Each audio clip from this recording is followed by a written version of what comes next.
Were you having coffee? Drinking coffee? We had, he had a shawarma, I think. I think I had falafel, and I probably had Turkish coffee. Hi, how are you? Glad you made it. You put it there. Oh. I forgot you. Just come on, Thursday. Nathan has just updated. I did that. Hi. How are you Melissa, how doing? are you? I haven't heard from him. And he just disappeared. I mean, he went out of the office. I told him that will be long enough this time. No way he came first. Sure. I fired him. Okay, let's see. We passed these out last time. Oh, yes. I'll let you share that one. We watched the first 2 hours on the live stream, and then we lost the last hour. This week hasn't allowed us to watch the third hour.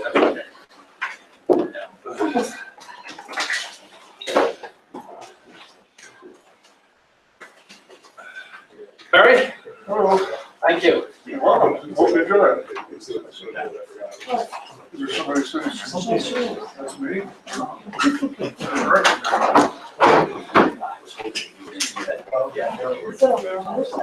I just wanted to just come back and we're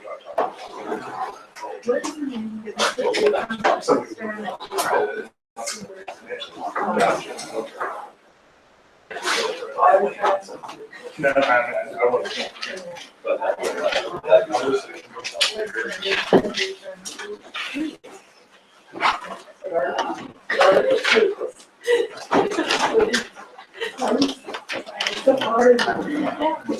I can do it. I like your new protector. I haven't used it last night. I like your new protector. That's great. Yeah. All right. How many have taken Right. That short throw is nice because you can get up here in front of it. I guess two Way. Yeah, I thought it was good thing I did it right there. Not that we have quite a lot in here. Well, yeah, we have. Oh, there's a screen there. Yeah. You don't need to move that screen over here. But I called the company and they said it's actually papers. It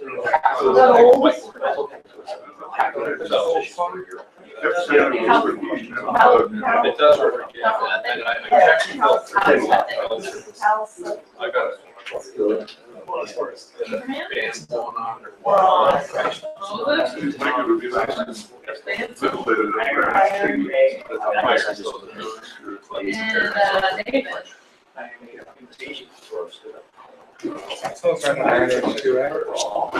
wrote it down correctly.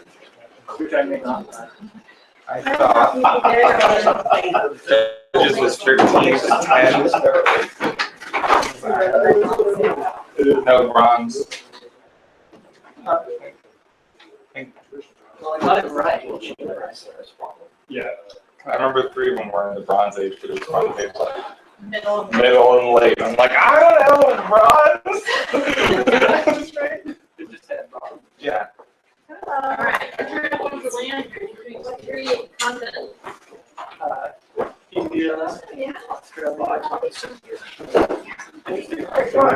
know, I had to read each one. I was like,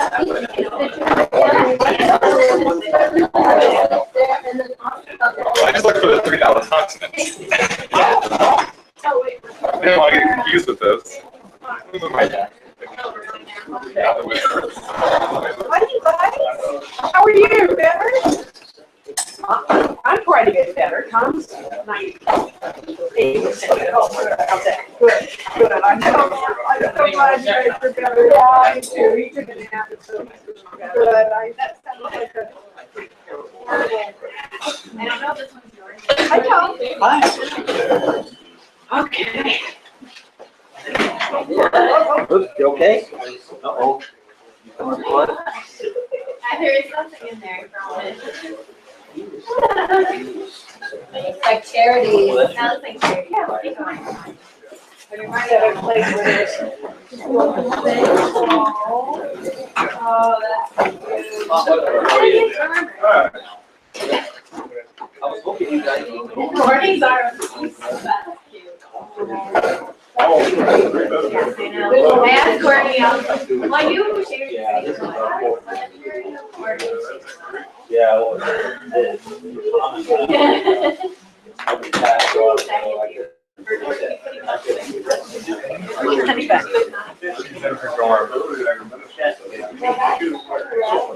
looking online at the coffee that we're talking about. I hope you can find something, because the things I found are not exactly, the only things that I found to cook up are either the individual pots or they cost $1,500. in addition. So you look and see if you find something different, because I know you want to cook the water. I know. I look, so see what you think. Because I was not successful in my search. I will see. I know Brennan is in charge of finding a new coffee pot. Oh, he is? Oh, okay. I thought you two were working on it. Okay, I'll talk to Brandon. I'm looking too because I don't know if something's gonna happen or not. Okay, well, I'm just telling you, I look too, and I'll, when we're done, I'll tell you about I'm gonna talk to some restaurants and try to figure out. Well, what I found online, that's commercial. Let's see what they have. And the kind that we use at the hospital. And short of getting another, I mean, I agree, that would be really nice. And hopefully well, I brought a big one. I brought a big one so I could write my notes bigger, plus I'd have my own notes. Hi. That was- How are you? For the night.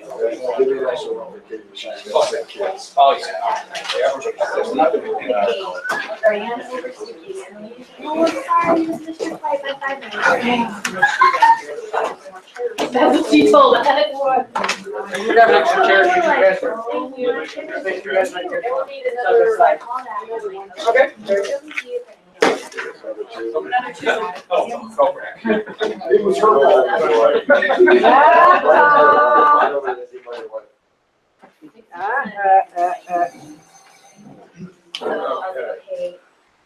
I'll take one, pass the rest down. Let's see you on your feet. Overbooked by 2. There we go. I can sit in the back. He's like, I just looked up her, all their cars are right. Oh. He's Thank you, like, sir. You might be able to ask me on the front row here. I'll go on the other side, maybe I'll be first. Stay right here.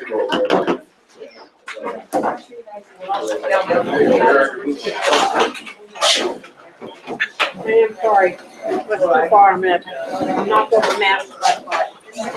Do you guys need more space? Paul. I'm from Red Ball.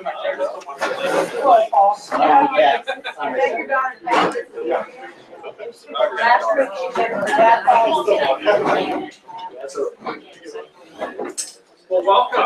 We're glad to have everyone here tonight. And, good full. We are missing a couple of people. Nathan was here last week, and he's home with his second wife, helping take care of the kids. No, Andrew. I'm sorry.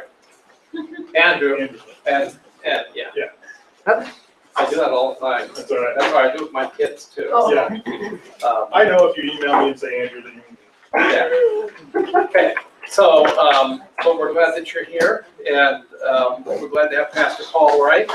He's coming on tour. He missed last week, and he's going to be with us. And Pastor John Cook. So you missed last week. We're glad to see you tonight. So we've got a good full class that we're looking forward to. We'll be talking about this evening. So let's listen to the Lord in prayer. Father in heaven, we thank you and praise you for your goodness, your mercy, great grace, your kindness, and your love towards us. We thank you for the rain you've given us today. And we think of the nation of Israel, so thirsty in the midst of their drought, in the midst of their rainy season. We pray that you grant abundant rains to the land of Israel, fill up Lake Kinneret, and provide plenty of snow on Mount Hermon. And we pray that you replenish their lost water supply. Tonight, Lord, as we meet together, we pray that your Holy Spirit would be with us and would teach us, lead us into all of the truth. Help us, Lord, to set down some things that will help to equip and prepare us for this tour of a lifetime for many of us, this tremendous opportunity that we have to travel to the land of the Bible. So bless and direct and guide tonight, we pray. In Jesus' name, amen. Amen. Well, we passed out our agenda for tonight. I'll come to that in just a moment, but I want to spend just a little bit of time looking at some of these common expressions. We're not going to do all of these tonight. We did a couple of them last week. And just by way of review, go on the right spot on this. That's right at the beginning. Okay. So last week we looked at these expressions for hello, goodbye, good morning, good afternoon, good evening, good night. They all have common to them the word tov. Tov, which means good. And actually, this evening, I think it was Levi or Timothy. One of the students came and said, "How you doing?" I said, "Good."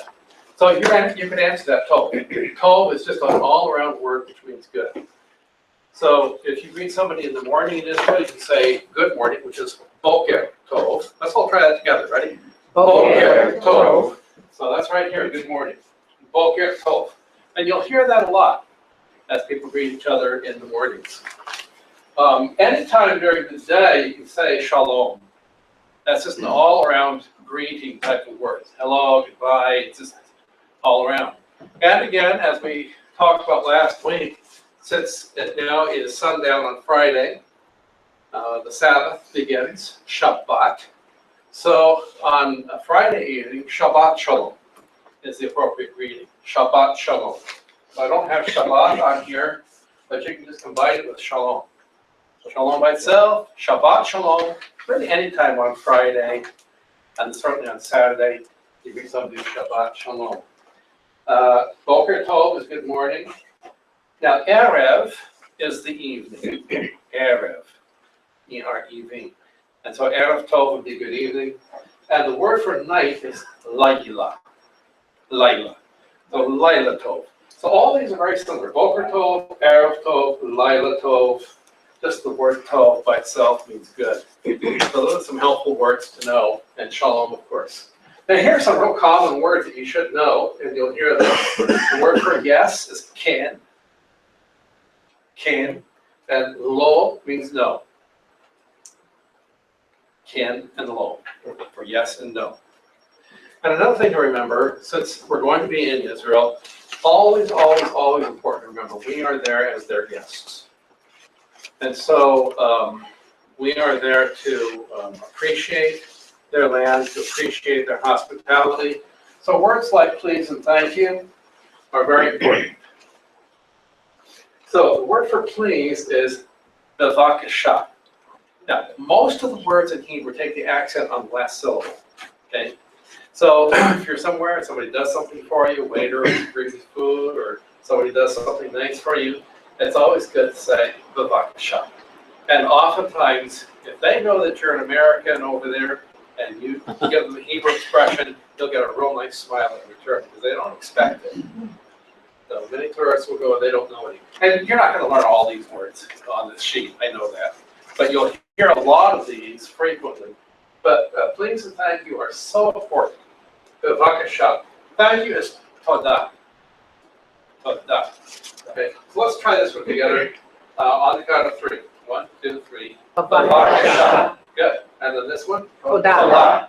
Good. If you want to say thank you very much, you just add to todah rabah. Todah rabah. Okay? All right. By the way, bevakasha can also mean you're welcome.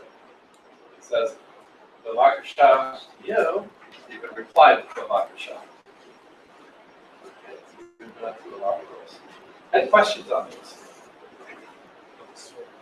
All right, so it's kind of handy to know a few words. If you kind of review them a little bit, you'll hear them, you pick up on them, and you're over there and you say, oh, I recognize that. You will never, in the time that we have between now and then, learn enough Hebrew, of course, to speak Hebrew over there. Tell a little story. When I first went to Israel, I was a seminary graduate. I had had a couple of years of Hebrew. And so as I was getting ready to go, I thought, well, I'll brush up on my Hebrew and maybe get a conversational Hebrew course, which I did. That was before the internet days, before CD and DVDs. But I got I got a set of cassette tapes, and I also had a record. You're not that old. Yeah. So yeah. So I listened to, thank you. But I listened to those. As it turns out, on the flight over, I was seated next to a little Israeli girl. She was from Israel. She'd been born there, which means, as we learned last week, she was a Sabra, right? A Sabra. She lived in Los Angeles, but her father had recently died, so she was going back for her father's funeral. So she saw me studying this thing, so we got involved in a conversation. I said, can I practice on you? She said, oh, yeah, that'd be great. So I started practicing. And about, every other expression, she'd say, well, yeah, you can say it that way, but nobody says it that way. This way. And I thought that was interesting. Maybe my tapes were old or something. It was nice to sit next to somebody who really kind of knew the ropes. And that was fun, too. Okay, so those are some expressions. And just general questions about tour, about what we're learning, what we learned last week, before we get on to some of the other things tonight. Yeah, Timothy. Are you making sure that we're all doing our paperwork, or is that something that we can talk to you about? We have a shot at some point. Which paperwork are you? So, like, I got this in the mail. Oh, that, yeah, okay. And when is it being due by and all that? You need to, actually, you can do that to me if you want. Okay. I have a question. Yeah. If you could you suggest a place to be reading right now in the Bible that would enrich my reading history? Well, there are about, I'd say 66 books. Yeah. Like, what would be something that If you want to read anywhere from Genesis 12 on and review the patriarchs, that would be super, because you're going to be reading about a lot of these place names, especially down in the south. Anything in the book of Joshua would be great, because you can be entering into the land and reading about a lot of these place names, places that we're going to be seeing. Also in the Gospels, the ministry of Jesus around the Sea of Galilee. I mean, there are so many places, but I would say Genesis, Joshua, and the Gospels are probably going to be the most rewarding places to read in terms of preparation for going there. Well, that narrows it down a little bit, but that's still a lot of material. But take your pick. I mean, whatever really piques your interest. Yeah. I please let me add one thing. Yeah. Oh, yeah. Absolutely.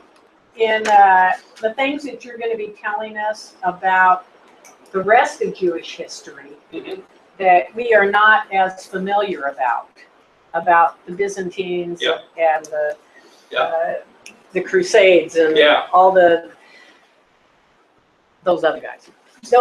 Because they talk about it. It's their history, so they talk about it, and we are not as used to it, and it just kind of goes over our head if we don't just review a little bit of that. Yeah, remember that the word history, if you slow it down, is story. Okay, that's not where the word history comes from, but it sounds like it, and it really is. So there's some truth to that. So for us, the most important history is not recorded in the Bible. And one of our main purposes, probably our main purpose for going to Israel, is to enrich our understanding of the Bible. This is going to enrich your understanding of the Bible like nothing else possibly can. But like Kathy was saying, there is much more history that is relevant to what we'll be seeing in Israel than what is recorded in the Bible. So somebody's a real history buff, really wants to do some interesting reading, I would recommend reading anything of Josephus. Josephus will record a lot of the history that's relevant both to Old Testament Israel, but also to that part of history that our Bibles kind of skips over, the intertestamental period. And if you don't understand what was going on during those 400 silent years, then you don't really, when you go from Malachi to Matthew, it's like you're in a different world. Okay? You're geographically in the same place, but who are all these Herods? Where do these Pharisees and the Sadducees come from? Who are all these different people? And the layout of the land is a little bit different. The culture is vastly different by this time. So how do you get from Malachi to Matthew? Well, you get there through the intertestamental period. So Josephus is great, even First and Second Maccabees. We think of those as apocryphal books, but that doesn't mean they're bad or evil books. The Maccabees are great books to read to pick up on some of that intertestamental history. And that can fill you in on a lot of the details that, on what's going on there. The history since then, in the Holy Land, we're going to be covering a lot of this. And we did last week, we looked at some of the different ages, and we're moving pretty fast right there at the end of the class. But after the close of the New Testament, you have things going back and forth and back and forth. We'll be talking about some of the cities tonight. Now, when we talk about the city of Caesarea, Caesarea is a great example, a great sample city to show you the back and forth that goes on political struggles in the land of Israel. Because you go from Jewish Israel, Roman Israel, Byzantine Israel, to Muslim Israel, to Crusader Israel, back to Muslim rule, back to Crusader rule, back to various kinds of Muslim rules, eventually to the Ottoman Empire, and then to the British Mandate, and then modern Israel. It switches to all these different rulers over time, and it can be confusing. But it's good to have a general framework, and that's one of the reasons why we have this class, is to give you that general framework so that you can have some pegs to hang things on when you're hearing about what's going on. So, so you have that in your booklets. So make sure you're going to have those timelines. You're not necessarily going to have to memorize those timelines, but that's why I have the booklets for you. You want to know where those timelines are, where you can kind of quickly and easily refer to them. If they're talking about the Crusaders, if they're talking about the Byzantine era, if they're talking about the Mamluks, where did this fall, and who were these people? So thanks, Kathy, for reminding us of that. Okay, any other questions? Let's take a look at this review sheet for tonight. And this is both an agenda for us for tonight, what I want to cover with you, and also for those taking the class for credit to review for the quiz. Okay. So again, there's a quiz every week, and for those taking the class for credit, you can take it before the next class session. But tonight, on a map of Israel, be able to locate the following places: Jaffa, Caesarea. Now, most of the time we'll just refer to this as Caesarea, but there were Caesareas all over the Roman Empire, just like there were Alexandrias all over the Roman Empire. That's because these ancient rulers, being the humble people they were, always liked to name places after themselves. So Caesarea is a city devoted to Caesar, of course. Alexandria, a city devoted to Alexander the Great. You got Philippi, named after Philip of Macedon. So Caesarea, there are two important Caesareas in the land of Israel. And this one, Caesarea Maritima, like maritime, Caesarea by the sea. We'll be talking about that one tonight. Another night we'll talk about the other Caesarea in Israel. The Sea of Galilee, and fourth, Capernaum. So we're going to talk about those four places in particular. We're going to talk about other places, but those four I want to focus on and have you know where they are on a map. And by the way, is there anybody that would like another line map? We pass these out. Let me pass this down that way. Anybody in here? If you want one, take one. This is for you to draw on, doodle on, take notes on, or whatever. It's just a basic raw outline without any other markings on it.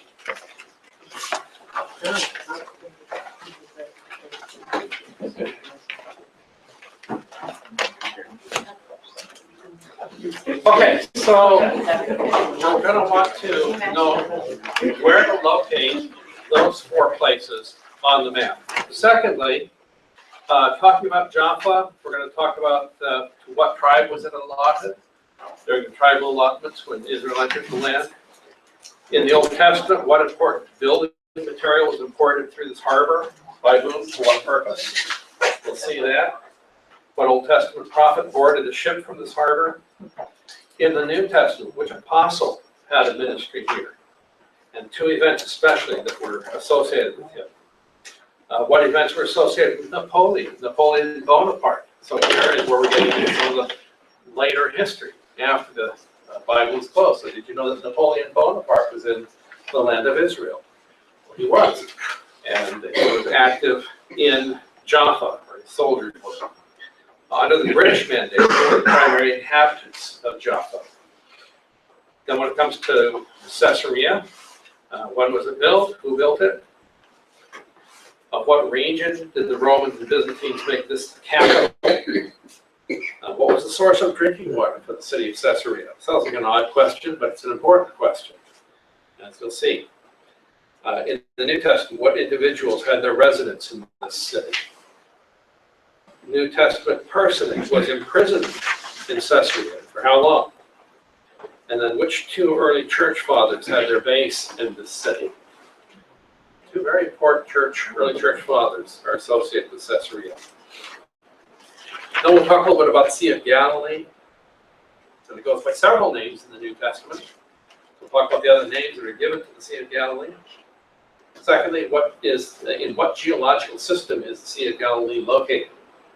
We talked about that geological system last week, and we'll mention it again tonight in connection with the Sea of Galilee. Then finally, the city of Capernaum.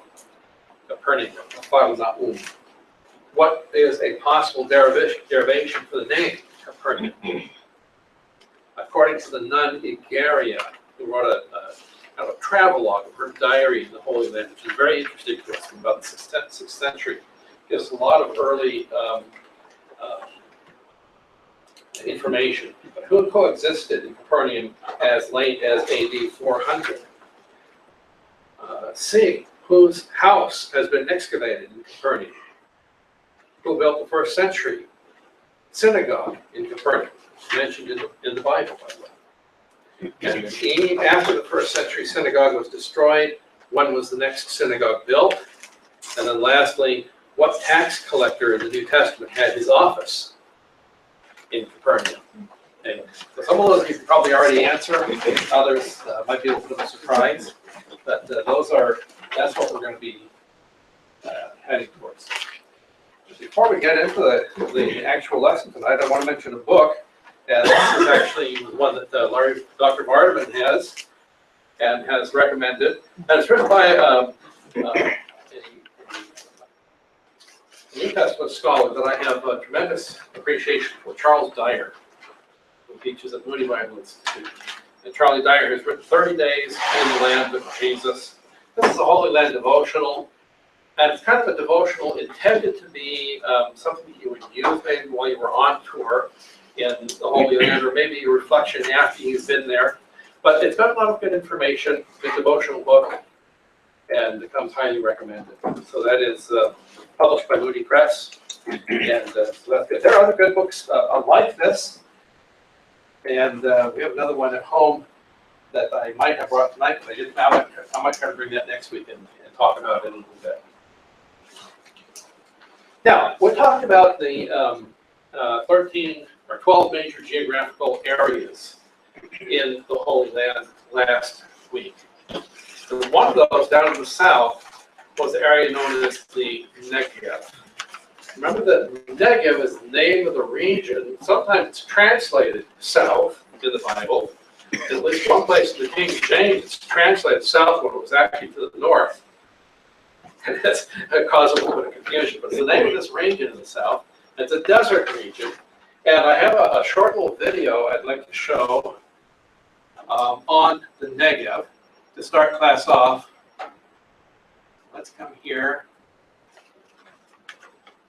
Right, just like this. This, by the way, Israel Video Network has a lot of really interesting videos and a good site.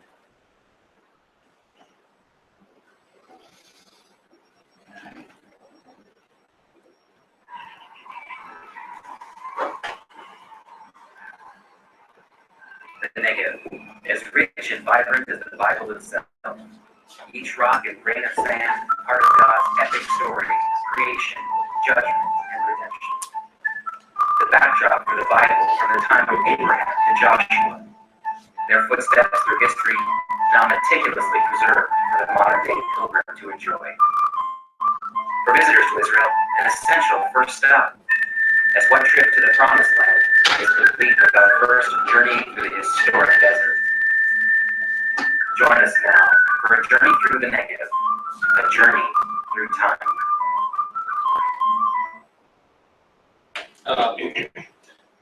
One of the reasons I want to show this at the beginning is we're actually going to be starting our tour in the Negev. And this is a little unusual for most tours to Israel, but I wanted to design the tour in a way that we were introduced to the land of Israel, the same way the children of Israel were when they came up out of Egypt. So they come up out of Egypt and from the south, and we're not going to really get down into the Sinai Desert, which is further to the south, but we'll have a little bit of a desert experience before we actually come into the main part of the land of Israel. So this is, again, not quite as desolate as the Sinai Desert, but the Negev is desert. It's in the south. It's kind of the area that is that was the most well known by the patriarchs. It was also an area where David Ben-Gurion, the first leader of the modern state of Israel, was very interested in. He wanted to develop the Negev. He thought this was the answer to Zionism, was to have all the Jews return and really focus on the Negev. That never happened in his day. And to this day, the Negev still has vast land that needs to be developed. But this is where Israel is focusing a lot of its attention today. And especially, we talked about that Red Dead project of bringing water up to the Red Sea. And it's hoped that this, along with desalinization, will provide water and an ability to develop the Negev. Get going on this. This is about a 7-minute video. Our biblical tour begins in Beersheba. If Jerusalem is the heart of Israel, then Beersheba is undoubtedly the womb, for it was here that the lineage of the Jewish people was established.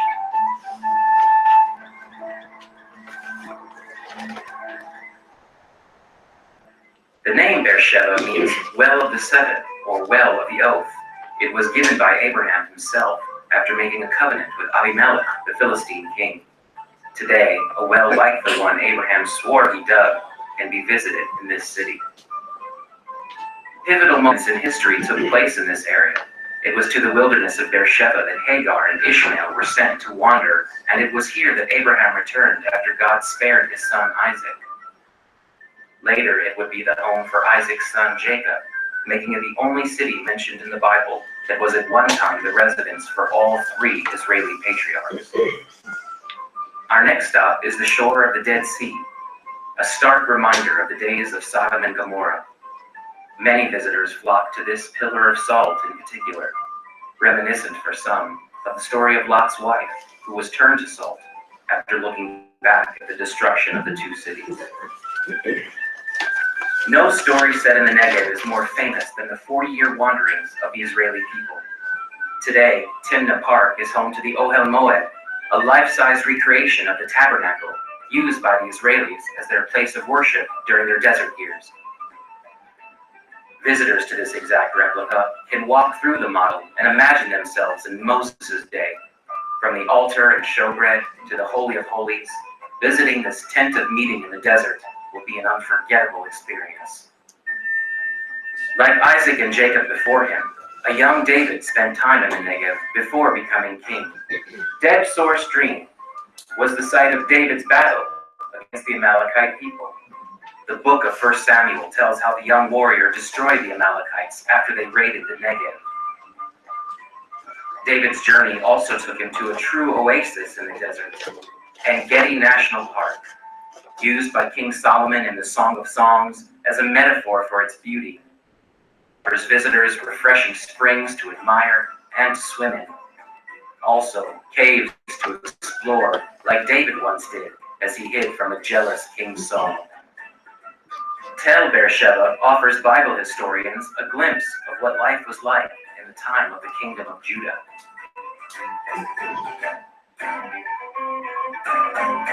Fast forward through history, and you arrive on the ancient spice routes.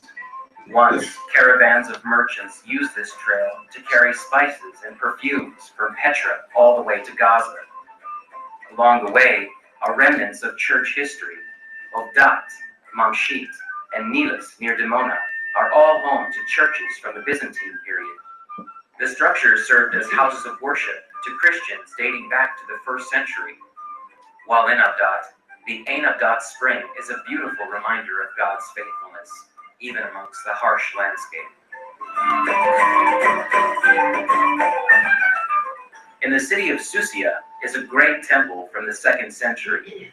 Inside is a spectacular mosaic from artisans past. The Susia area is home to many ancient synagogues. But the only remaining synagogue in the world from the 2nd Temple period is on Mount Masada. Overlooking the Dead Sea, Masada is a 1st century fortress.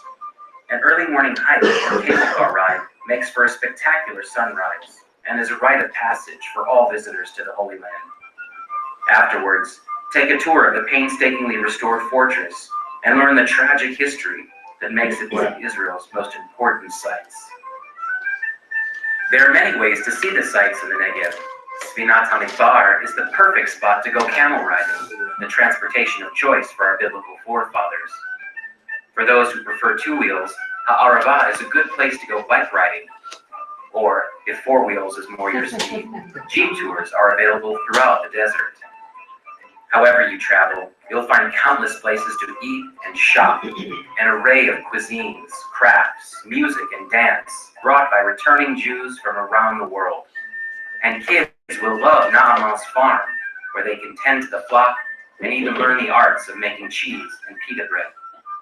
Military historians will be eager to pay tribute at several monuments to war heroes past, from the Chatzerim Air Force Museum to the site of the crucial battle won by the brave Anzac soldiers who liberated Beersheba and paved the way for the eventual liberation of Jerusalem. Also, the Brigade Monument from Israel's War of Independence in 1948, which resulted in IDF soldiers taking back the Negev, stretching from Beersheba to Eilat. Lest you think the Negev is relegated only to the history books, take a visit to the house of modern Israel's first prime minister. Ben-Gurion's cabin is now open to the public, but was once the home to David and Paula Ben-Gurion. Like Abraham before him, reborn Israel's forefather also drew his inspiration from the Negev and made it his escape from politics and bureaucracy.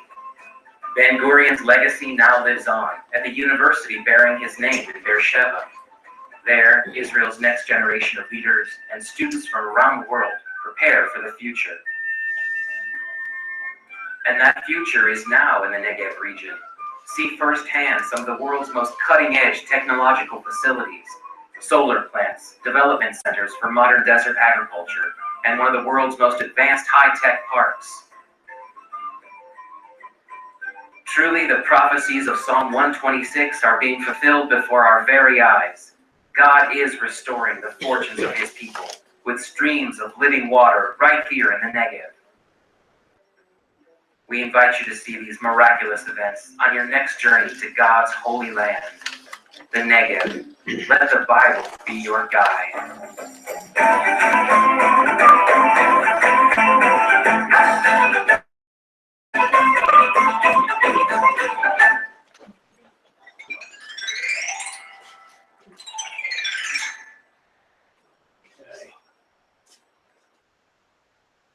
That's a little look at the Negev, the desert down in the south. As we're saying, Israel is very diverse, much like California. Desert in the south, lush greenery in the north, snow-capped mountains in the north, fertile farmland in the middle. But this is what a lot of people think of when they think of Israel.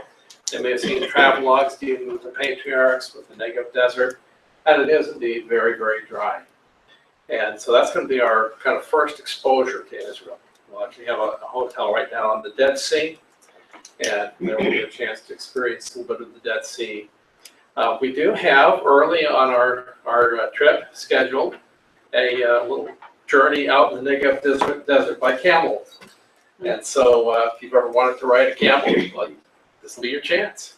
And it's not a real long ride, maybe about 45 minutes to an hour. Just enough to get good and sore. But not so sore you can't stand it. So we have a newfound appreciation for the patriarchs once we've had that experience. And the chance to soak in the Dead Sea down there and see some of the places that Israel saw when we first entered into the Holy Land. Okay. By contrast, later on, when we were up in the Galilee, we're going to see a totally different kind of landscape. We're going to see an area that will remind you much of Northern California. Streams, lots of greenery, lots of hardwood forests like we have around here. It's part of the northern part of the Sacramento Valley. Hilly country, quite different from the Negev desert. But I'm constantly amazed at how diverse this little tiny country is. Only about a fourth the size of California, with all the diversity geographically and geologically almost that we have in California. Okay. Now,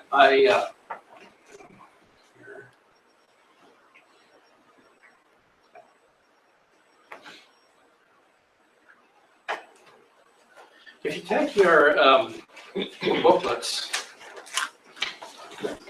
we'll go ahead and get started on this.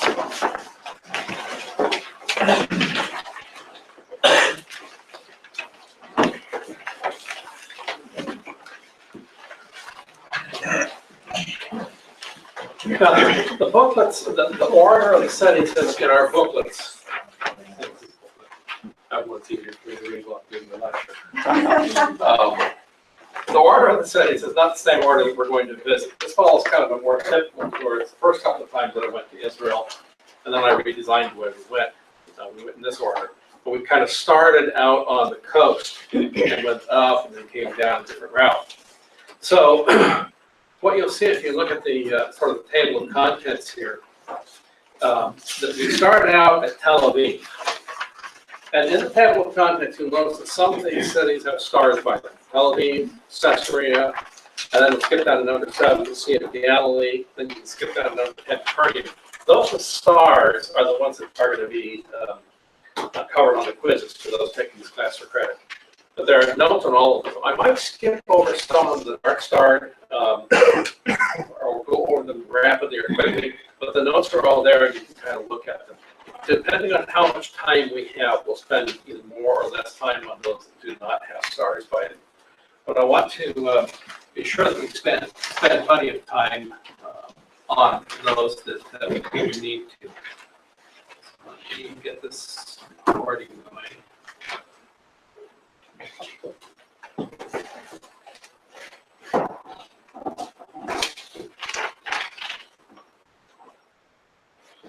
So we're now looking at, I think you have on your line drawing of maps, and as far as where these cities are located, they kind of fall into groups. And we can start off by thinking about the coastline. As I mentioned last week, Israel has a very smooth coastline. Unlike what you find, say, up in the Aegean Sea with Greece, which is a very deeply carved coastline. This is why the Greeks were great sailors. They had lots of places where they could have harbors and ships. Israel was never much of a maritime nation. And part of the reason for that is they just don't have much of a coastline that's made for maritime business. The only real harbor they have here is Haifa, which is the very, I mean, you can see it's wide open to the sea. And since the prevailing storms come in from the northwest, it's going to get hit by all kinds of weather there. So it's just not very protected. We will talk about another important harbor right down about here, Jaffa. The other harbor that they have is down here at Eilat, where the Red Sea comes in. And this was actually the harbor that King Solomon used much. But we're going to start out in this booklet talking about Tel Aviv and Jaffa. This dot here in the middle of the map, this is East Jerusalem. That's why it's on this other side of the line. West Jerusalem fall on this side. This is the cut out here. It's called the West Bank. So Jerusalem, right about straight down from Jerusalem to the coast is where you find Tel Aviv, which is one of the largest cities in all of Israel. And right by Tel Aviv is Jaffa. We're going to be talking about Jaffa tonight. North of Tel Aviv is Caesarea. This is the one we mentioned earlier tonight, Caesarea Maritima. And then further north, right where, remember we talked about this mountain that juts out into the sea here? What was the name of that mountain? Mount Carmel, that's right. So Mount Carmel, right here, and at the base of Mount Carmel you have Megiddo, or Megiddo as sometimes it is pronounced, but Megiddo, which gives us Har Megiddo, or Armageddon. So this is just moving from Tel Aviv northward. Tel Aviv, Caesarea, Megiddo, and right across the bay, that actually shouldn't be pointing right about in here, is the city of Haifa. We'll mention Haifa tonight. We'll talk about Haifa. Again, if we're kind of drawing parallels between Israel and California, Haifa is very, very reminiscent of San Francisco. It's a city that's built on a steep hillside. You go up and down, you've got trolley cars up, quite like the trolleys in San Francisco, with a different kind of trolley car, but they have a trolley there. And it's industrial. It's the industrial city of Israel. So we're gonna visit Haifa tonight. And then across this bay, it's called the Bay of Haifa. On the other side of it is an important city named Akko, or Acre. Akko or Acre.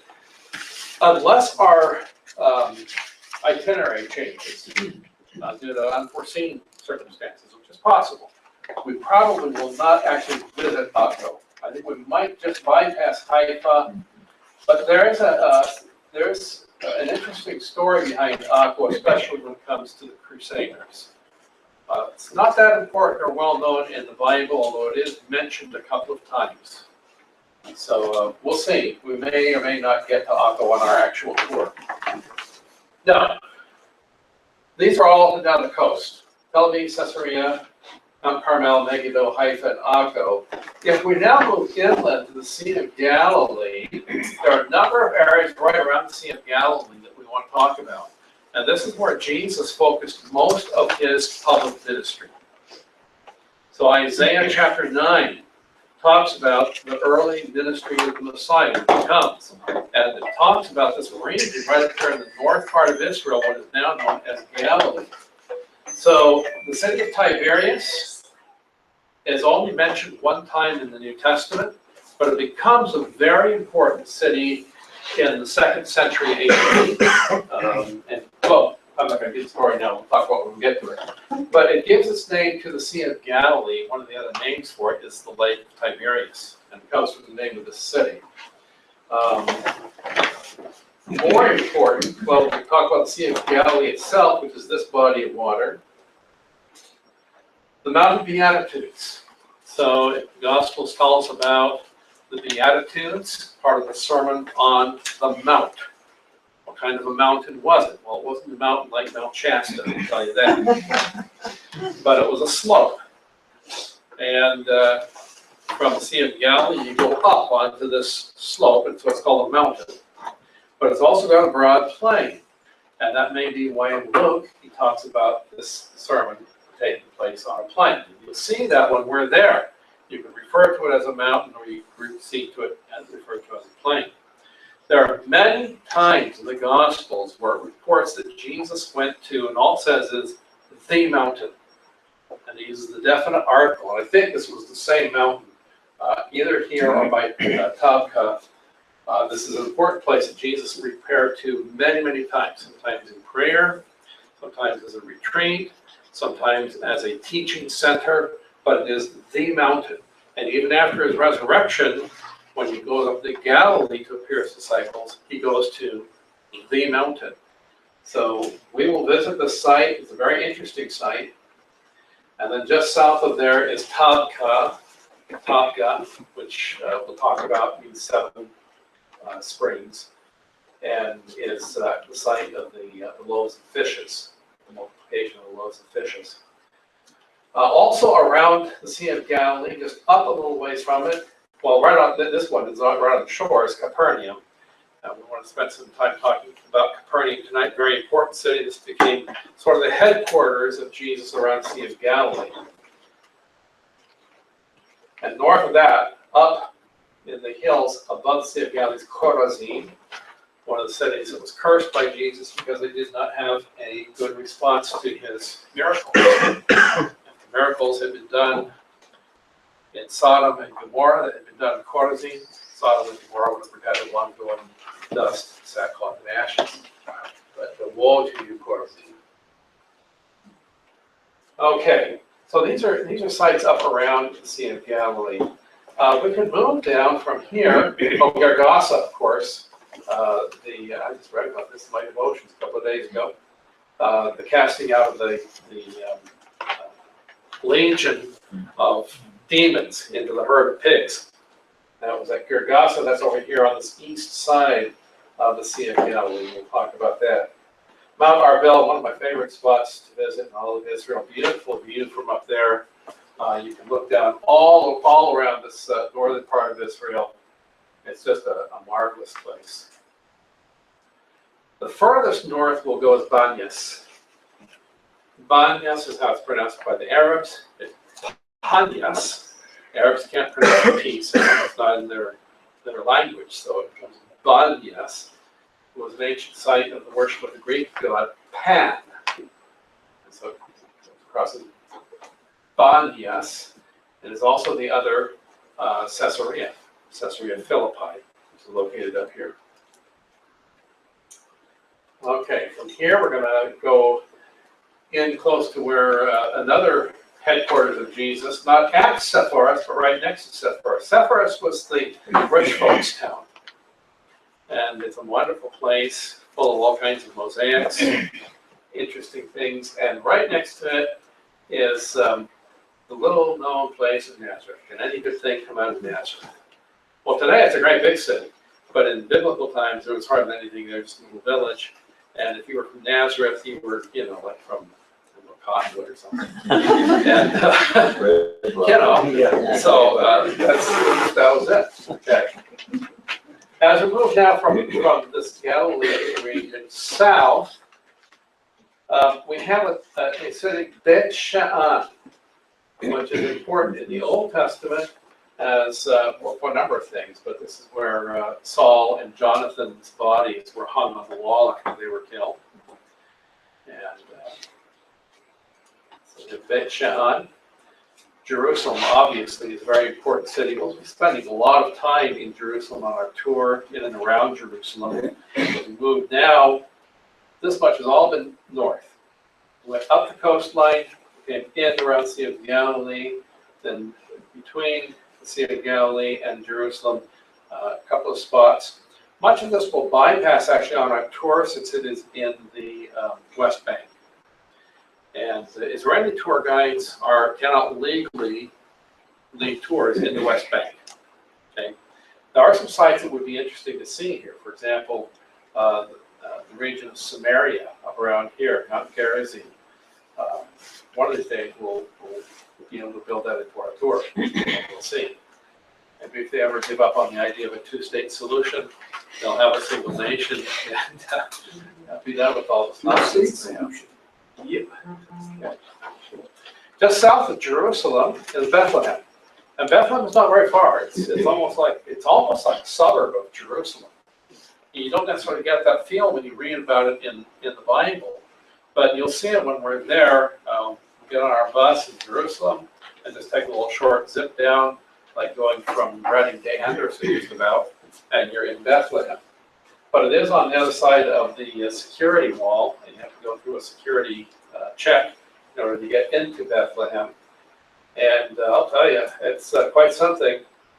Back in the early days when I first several times I went to Israel, there was no security check or anything like that. Bethlehem was a beautiful little village, and it was predominantly Christian. That situation has changed dramatically, and you get mobbed nowadays by the merchants trying to sell you everything. It's kind of sad, but I understand the last couple of years the situation has improved somewhat, so we'll see what it's like. But you want to hang on to your wallet for sure when you go to Bethlehem. But quite different from what we read in the Bible about the humble shepherds and the birth and the manger and all that. But we will go to the Church of the Nativity there, and we'll see some other sites in and around Bethlehem. Lots of interesting things. Coming back to Jerusalem, going the other direction, east from Jerusalem, Bethany up on the Mount of Olives, which is mentioned in the New Testament. We'll talk about that a little bit. And then from here, okay, these are areas all in and around Jerusalem. We can talk about the south, which is actually where we're going to start out. So we're starting our tour where this book kind of ends. So down here by the Dead Sea, we're way deep down in the Syrian African gorge, with the lowest spot on the surface of the earth. And down here is Masada. Almost everybody has heard of Masada. Very famous. It was the last stand of Jews in the rebellion of AD 70. And a couple of movies have been made on that. A number of books have been written about it. It's an interesting story. And we will see Masada. Also down here in Getty, and the video clip that we watched had a little view of En Getty. Another thing, and I think I mentioned this last week, but one of the things that just astounds me about Israel is all the places that you can go and actually handle, and touch, and experience. You don't have big barriers keeping you out of this place. You get up on things, crawl on them, climb around on them, get in the water, splash around, and really experience it. You can never do anything like that at important sites in America. You know, they've got everything barricaded, they've got little placards that you can read, but they've got actual experiences firsthand. So we'll go up to the spring of En Gedi.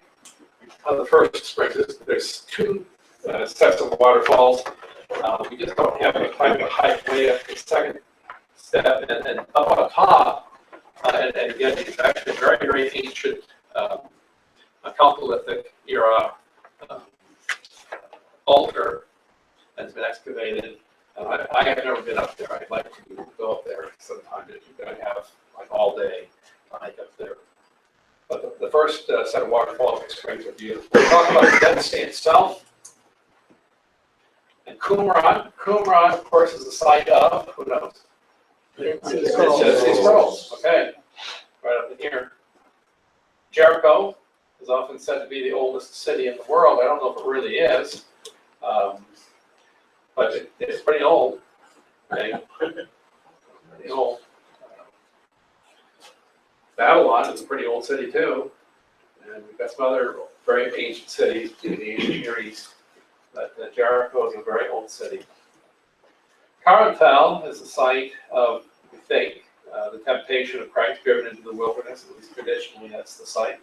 It's just outside of Jericho, and it is indeed very, very desolate. Lachish we will not visit on our tour, but Lachish was probably the second most important city in Judah during the divided kingdom. And it was a very important city that was taken, conquered by the Assyrians there, and an interesting archaeological site. Ashkelon, we will probably stop at Ashkelon. It's an interesting seaside setting. It's rainy now. It used to be part of the Pentapolis of the Philistines, or the 5 cities of the Philistines. It's just north of the Gaza Strip. This is the Gaza Strip here. We don't really want to get too close to the Gaza Strip, but Ashkelon is about as close as we'll probably get. And it's a beautiful site. The farthest south we will go is Beersheba, fulfilling the biblical description from Dan to Beersheba. Dan is right up here by Ganyas. Furthest north you can go in Israel. Beersheba, not the furthest south in Israel, but the furthest south that is habitable in biblical times. So when you read the description in the Bible, this expression from Dan to Beersheba, you're talking about the furthest north habitable in Israel, or the furthest south habitable in Israel. Is that a V or a B? Yeah, okay. It depends. Second letter of the Hebrew alphabet looks like this. And if it has a dot in it, it's B. If it doesn't have a dot, it's V. Okay, so the first B has the dot. This one actually does not, and it's pronounced Beersheba. Beersheba. And if you slow it down, it's actually Be'er. Be'er-sheba. A Be'er is a spring or a well. And Sheva is, well, a couple of things. It's the number 7, Sheva.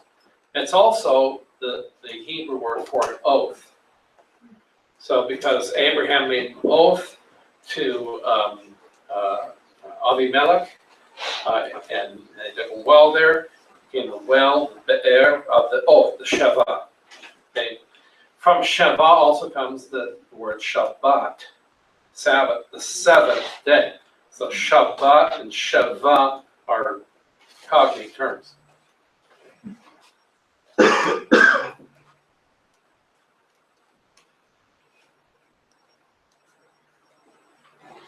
So you'll see there are a lot of words in Hebrew that you might see in your Bible with a B sound.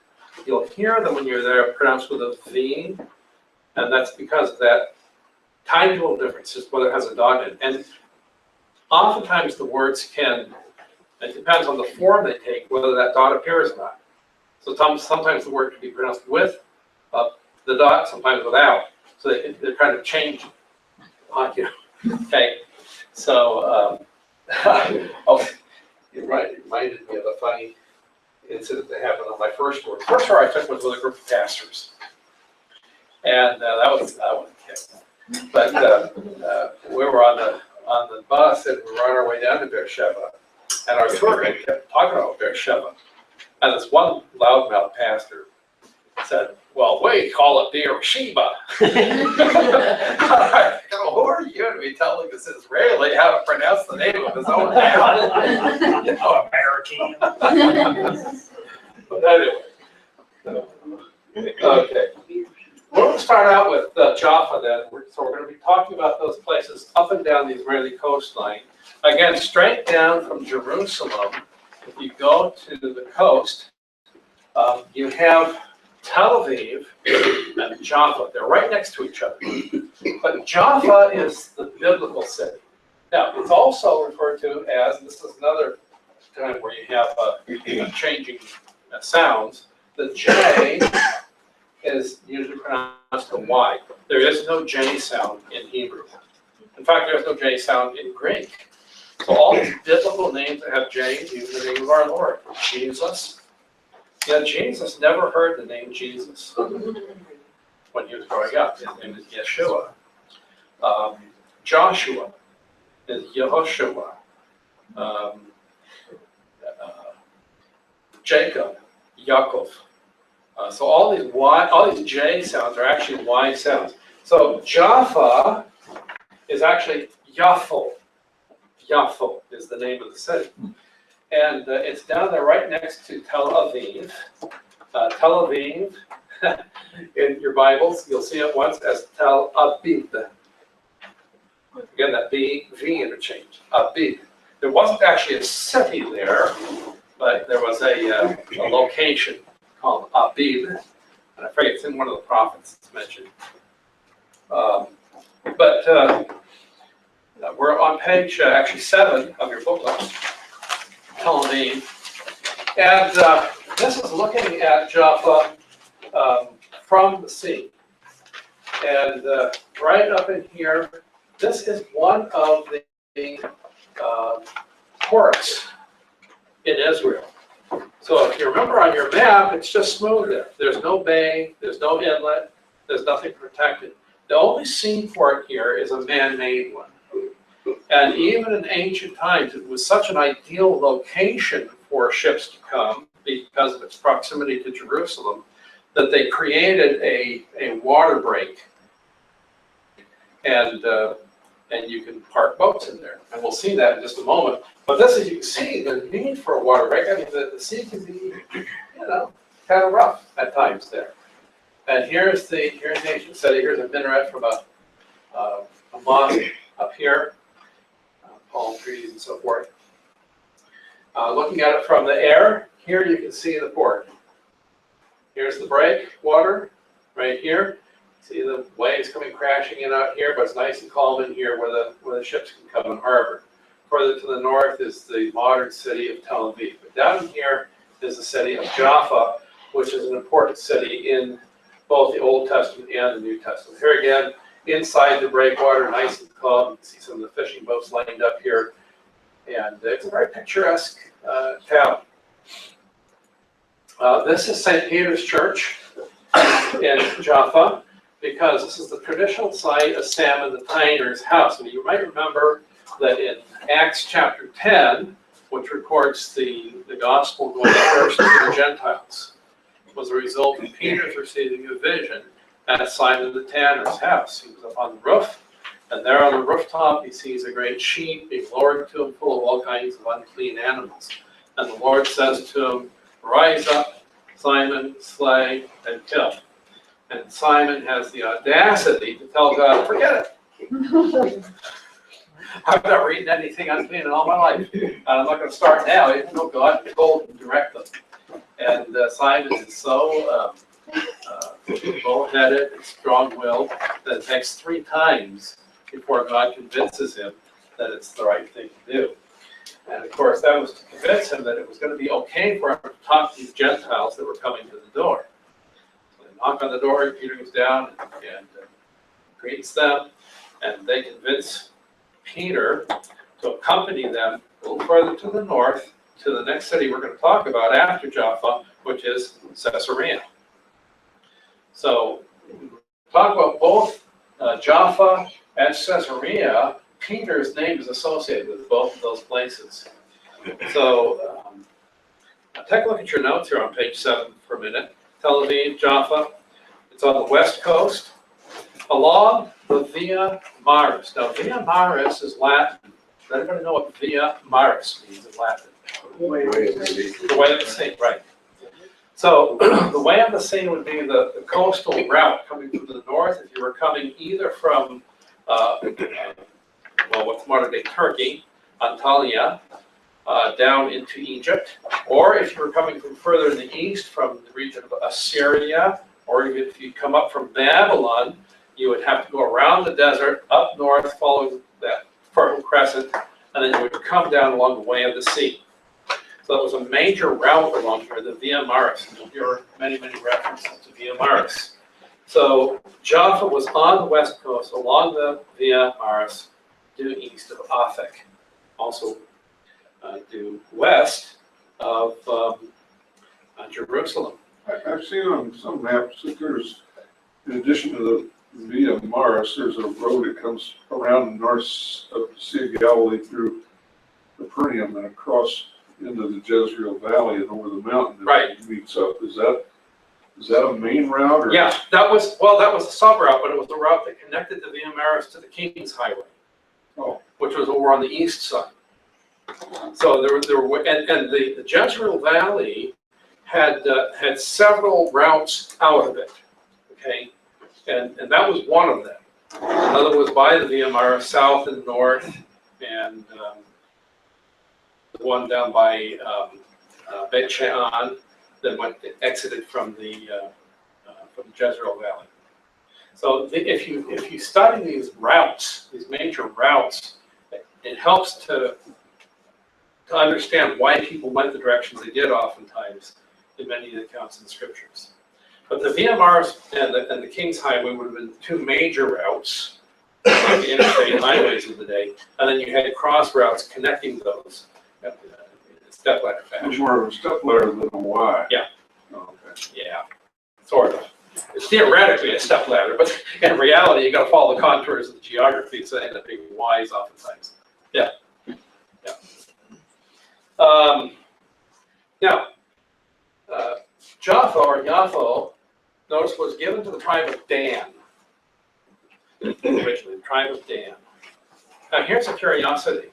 Though this was given to the tribe of Dan, we mentioned the expression just a little bit ago, from Dan to Beersheba. And so we said that Dan was up furthest north you can go in Israel. So why is the area furthest north called Dan if Dan was given a possession way down here, halfway down the coastline? Does anybody remember? Yeah, for one thing, they couldn't conquer the Philistines down there. They didn't gather that, so they were wondering, where are we going to go? Where are we going to go? And they kind of wandered around. They heard about a group of Canaanites way up in the north that were not protected. And so they went and they conquered them. On the way, they stopped, they picked up a Levite to come with them and be their priest. And it's quite a story. But well, let's leave it at that. But they went up and they settled up there in the north. So you have Dan up in the north, though the area that was given to them was actually way down here at Jaffa or Yafo. And whether they couldn't conquer it as a lack of faith or who knows what, but they were not able to drive out the Philistines that were living down in Jaffa. Now, we talked about that harbor there in Jaffa. That harbor was important when Solomon was building the temple in Jerusalem. Because Solomon used lumber that came from, who knows? What? From Lebanon, that's right. Lebanon's way up north. Now, they didn't have log trucks powered by big diesel engines to haul those logs down. Instead, what they would do is they would fell the logs, they would make big floats out of them out in the Mediterranean and float them south. Okay? Those big log mats then came in at the harbor in Jaffa, and then they would load them on wagons and haul them up into the mountains to Jerusalem. That was the shortest, the quickest, the easiest way to get logs from Lebanon, way up in the north, down to Jerusalem.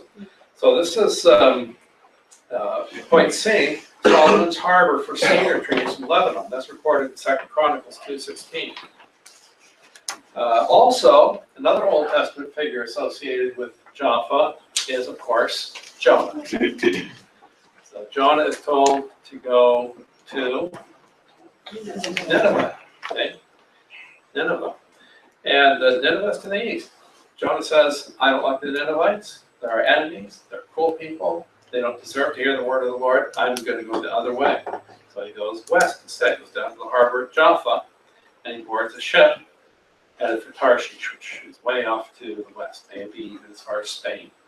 Scholars differ as to the location of Tarshish. They just mean the Greek gods. It doesn't really matter. He was going the other direction. That's the point. And he didn't make it to Tarshish either, did he?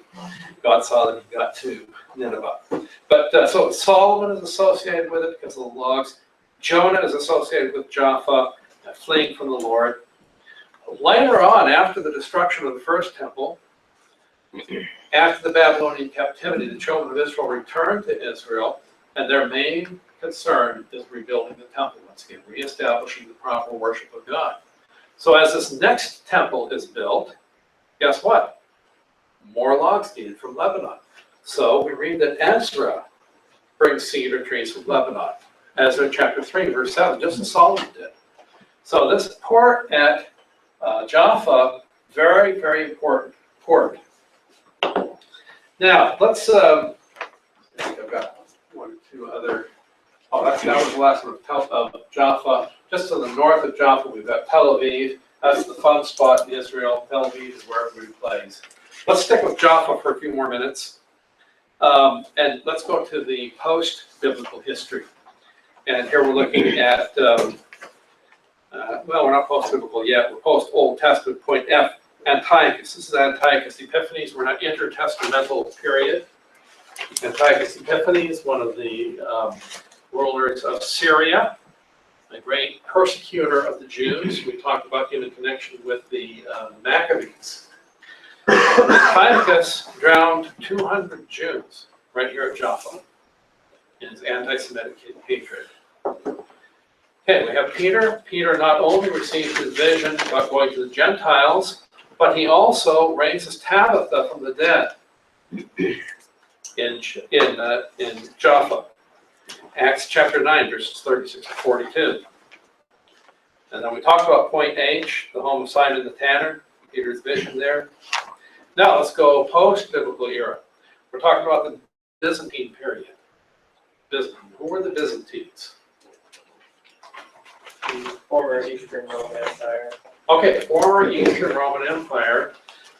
So what happens is you've got pagan Rome, who is in control of the Holy Land at the time of Christ and the apostles.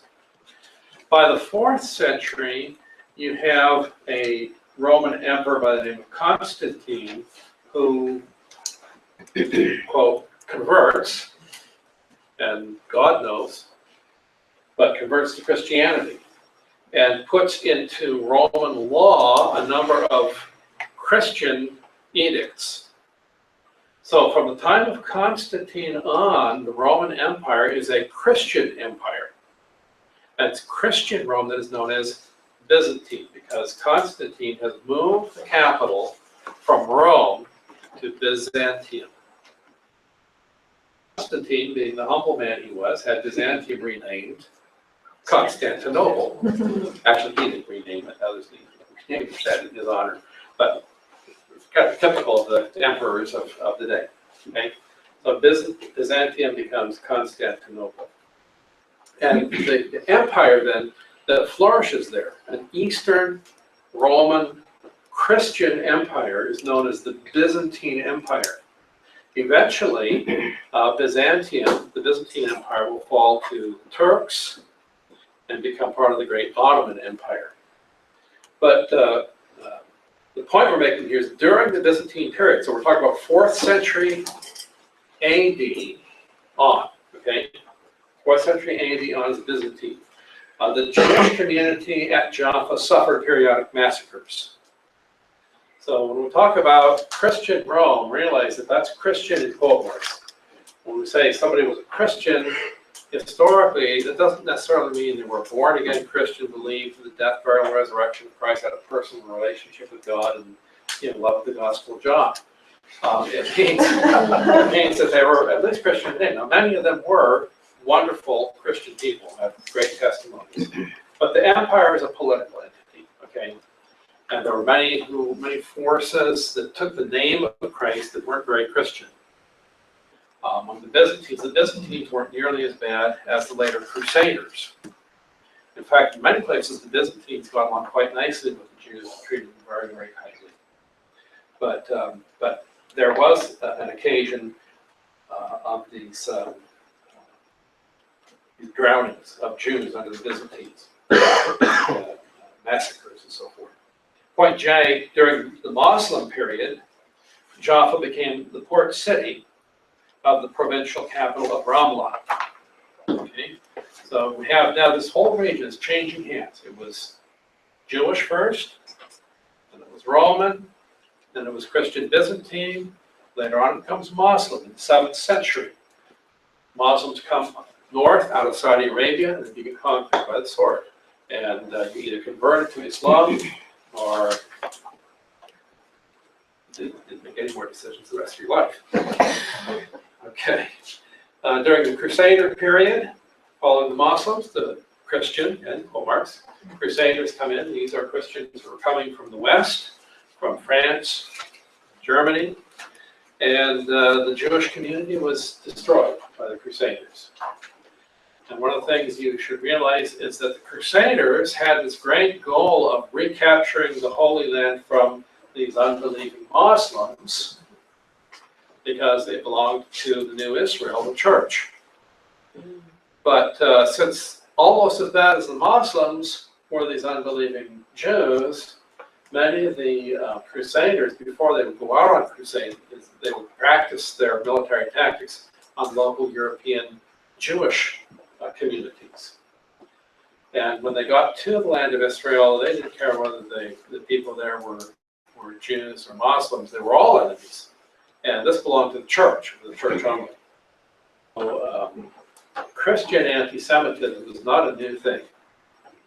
We see it rebuilding again in the world today. It's a sad thing to see. It's been around for a long time. And I am convinced that we need to do everything we can to oppose so-called Christian anti-Semitism in the world today. But it was around. George, So, yeah. can you give one example of Christian anti-Semitism today?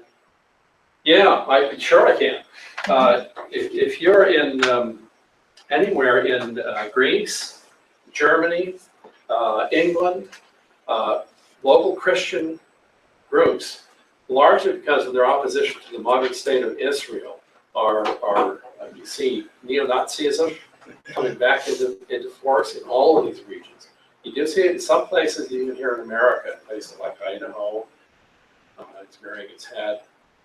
So there are lots of neo-Nazi groups. A lot of them tote their Bibles, they quote out of the Bible. So it's happening, and it's on the rise today. An interesting thing is one of the forms it has taken is what's called the BDS movement, the Boycott, Divestment, Sanctions movement, which says that because Israel supposedly is a persecutor and an occupier and an oppressor, that we should do everything we can to try to oppose Israel. So we should boycott Israeli products. We should divest ourselves of all investments in Israeli goods. And we should do everything we can to sanction Israel, BDS movement. And on many of the Christian campuses, this is particularly strong on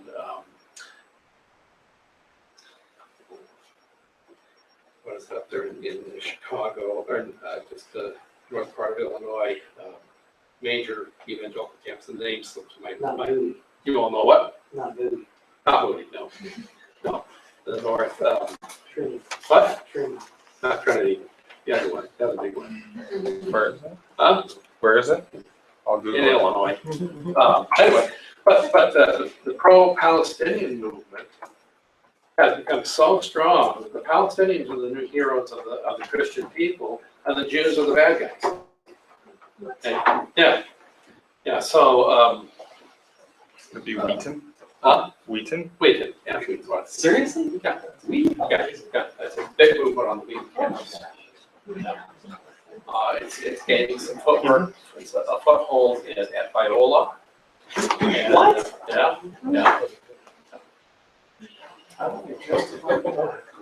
Well, it's not through studying the Bible, I'll tell you that.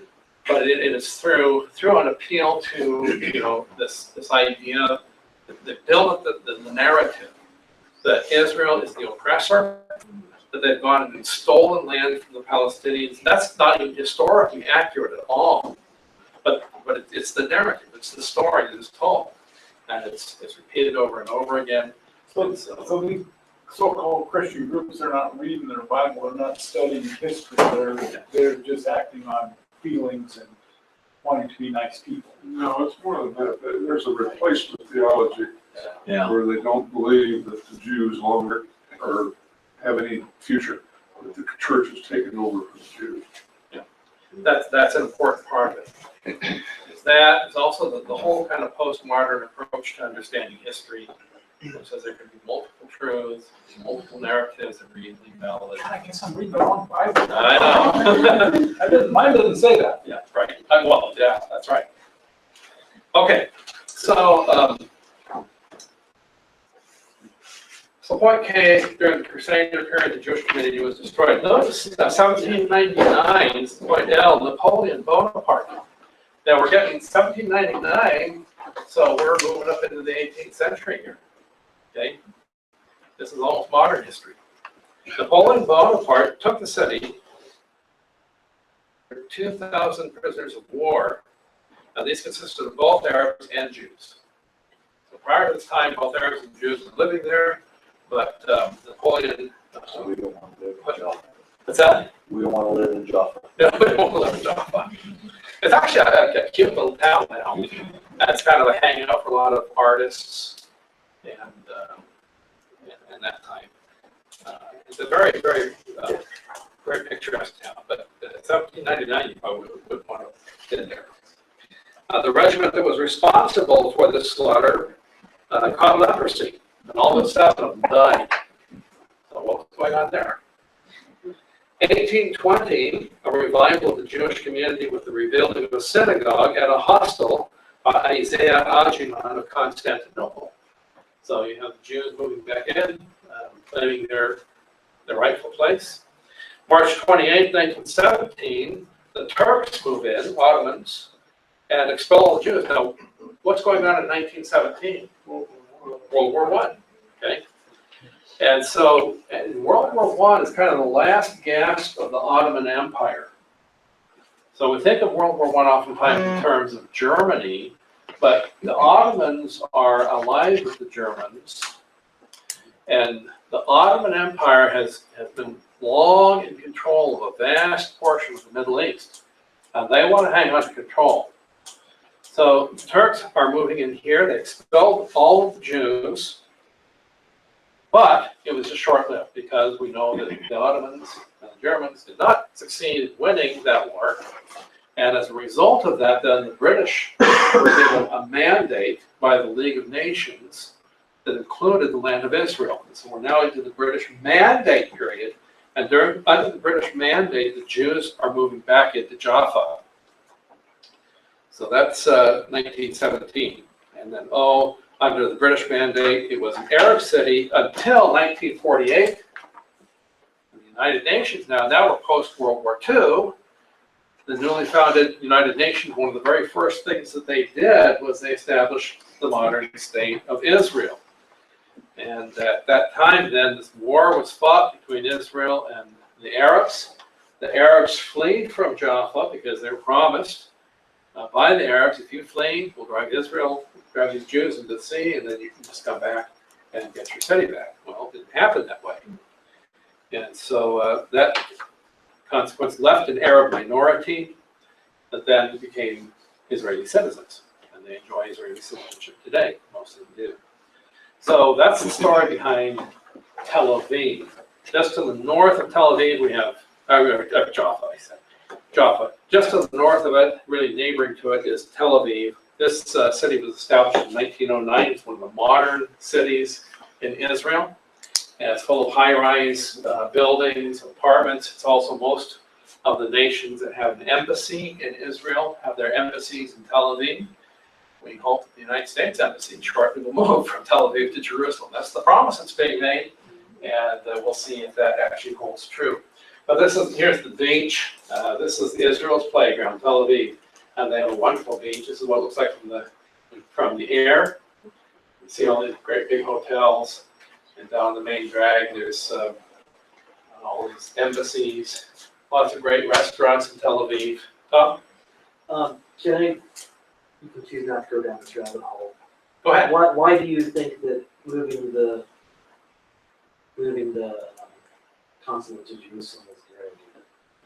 Okay, good question. Because I hear it's going to be extremely controversial. It'll be very controversial. It'll be very controversial. In the first place, Congress passed a law saying that it should move from Tel Aviv to Jerusalem. So the job of the executive branch of government is to carry out the laws of Congress. So constitutionally, it's right. Theologically, it's right because Jerusalem is the capital of Israel. Politically, it's right because the modern state of Israel has declared Jerusalem its capital. So what right do the nations of the world have to tell Israel, we don't recognize your capital, we're going to put our embassy in the city of our choice? Just doesn't seem right. Now, there are problems. And I'm giving you an overly simplistic view of it. I realize that. So the problems are the Arab nations. And so if we move our embassy to Jerusalem, the threat is all the Arab nations are gonna hate us. Well, my response is they hate us anyway, right? Which one doesn't hate us? Which one doesn't? So I don't know, but that's a decision that's gonna be made somewhere else. But that's what's been going on. With the exception of President Obama, every president since 1967 has promised that they would move the United States Embassy from Tel Aviv to Jerusalem. None of them have done it, largely because the State Department has said, we don't think it's wise. But still, we have this law that's been passed by Congress mandating the moving of the embassy. There is a consulate in Jerusalem, by the way. In fact, we walked right past it on our way to the hotel from the old city. So, my opinion. Hey, thanks for asking the question. Good question. We'll see what happens. Okay, we're going to take a break. Let's take a 10-minute break, and we'll come back at 7:40, and we'll continue on with this. Cookies by the door.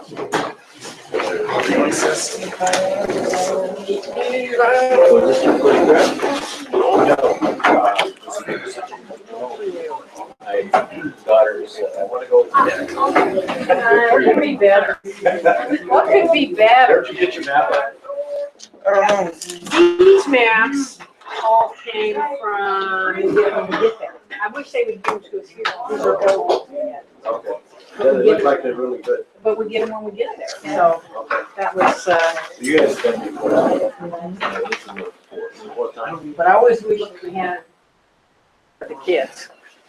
Okay. Paul, you've been before, haven't you? Yes, I have. Yeah, I thought so. Yeah. So who do you want me to? You want me to talk to you about coffee or not talk to you? Like, don't talk to me about it. I really don't care. Yes? Yes, talk to you? Okay. I'm looking. Well, more involved before. You look at it So because we can go up on the mountain. what I go in the found rock. yeah. I'll ask them all. Yep. We can just walk all over. I walk on the wall, you know, going around. It's still to the wall. Can you still do it? Oh, yeah. Yeah, yeah, you can do that. That's a fun thing. That is fun. People are looking at you, but now, you know, it might be kind of questionable.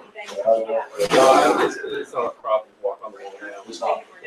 But you can't go to the top of the rock anymore, or walk some miles. Really? Yeah, we used to do that when I first went. Yeah.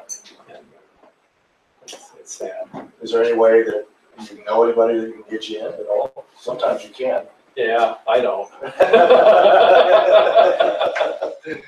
It's worth a try, though. Yeah. So how did those go last time? Oh, it was good. Yeah, it was good. Let's see. We did a lot of talking about the calendar. Of course, we got our thing, potluck after church on Sunday. Mm-hmm. Now, you know, Tom Meyer, who's speaking Sunday, was at the inauguration. Was he really? Good. So, and he's got to get back tomorrow, so I hope the weather cooperates. If it doesn't, I don't know, we might be missing a speaker on Sunday.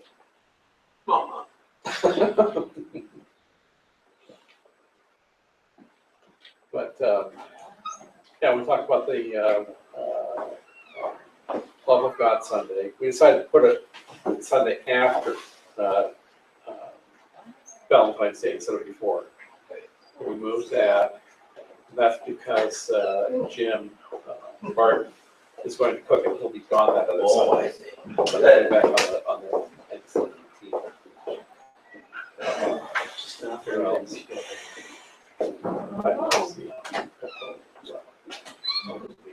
Good.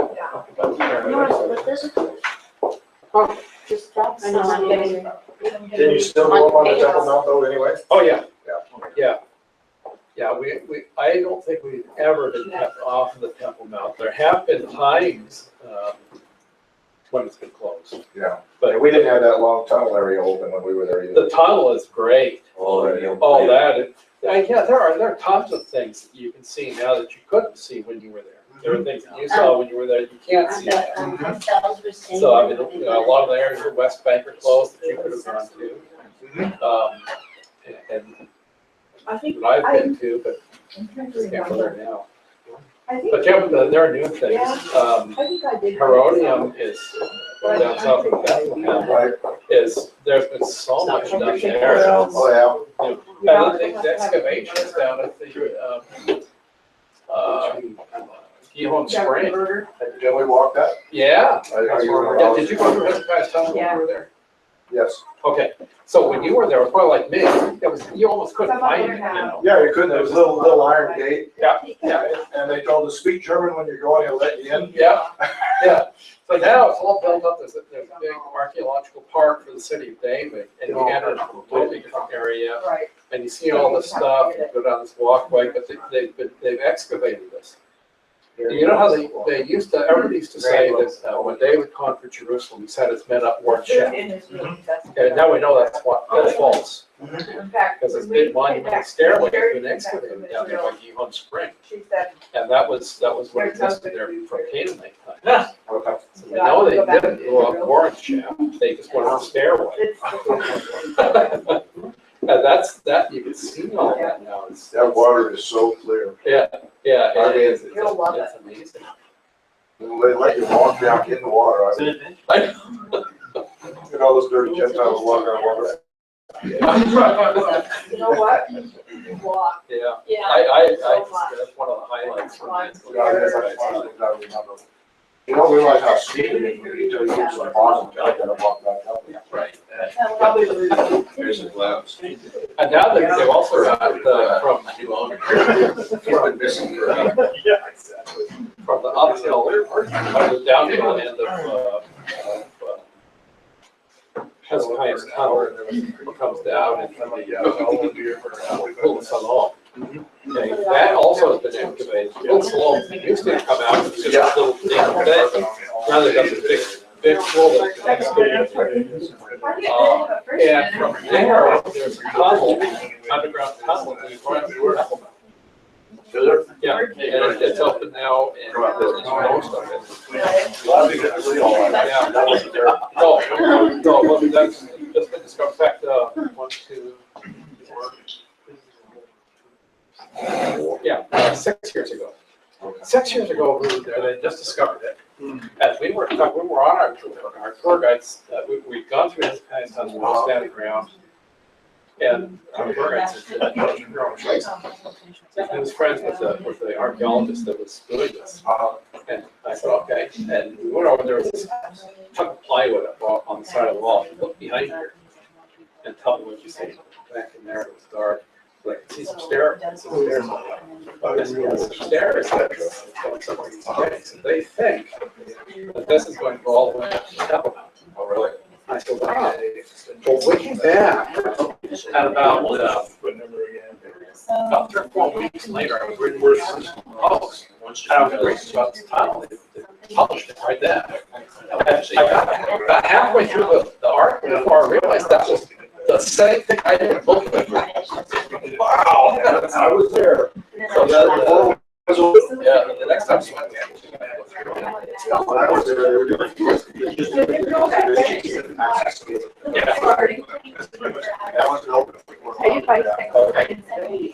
Yeah.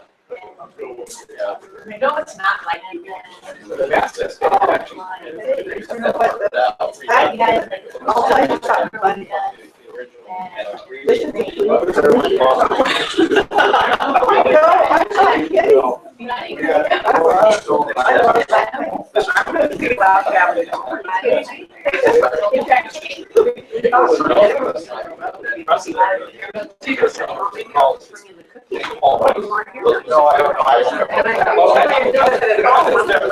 That same school. Yeah, I love it. I know you have busy lives, you're getting excited when it's there. Okay. Yes, I'm excited. We're getting We very used to love to excited. send our mail to Daniel. Still there.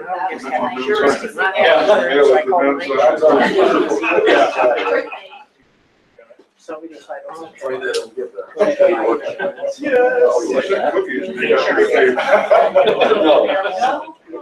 Just in case we break something. Order something. Yeah, sugar. I'm pretty excited. Yeah, it's coming fast. Those are good. Yeah, just today I'm hoping that somebody. I have got this whole pair of jeans, so I wear them. You know what, I usually bring it to somebody today. I love these jeans. Oh, these are because you know, I broke the leg when I'm done. So, yeah, Turn it on. yeah, we're getting pretty excited. Oh, yeah. What is your first name? Catherine. This is Tom. Tom and Catherine. All right. Sounds like a restaurant.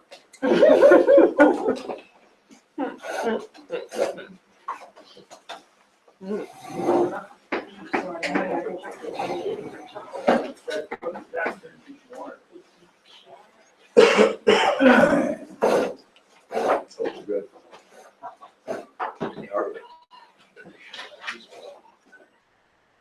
Things I'm not supposed to eat, but I eat them.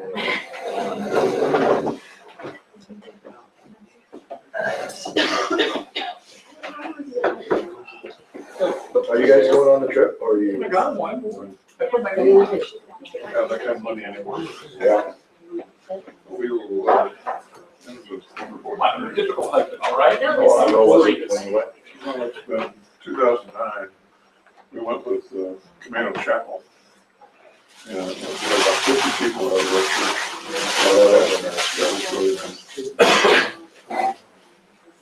That's good to meet new faces. At least I'll make some memories. Our guide. Yeah. Yeah. It's no, you're going to Tel Aviv. Yeah. Yeah. With the Lord. Yeah. Oh, That's right. Yeah.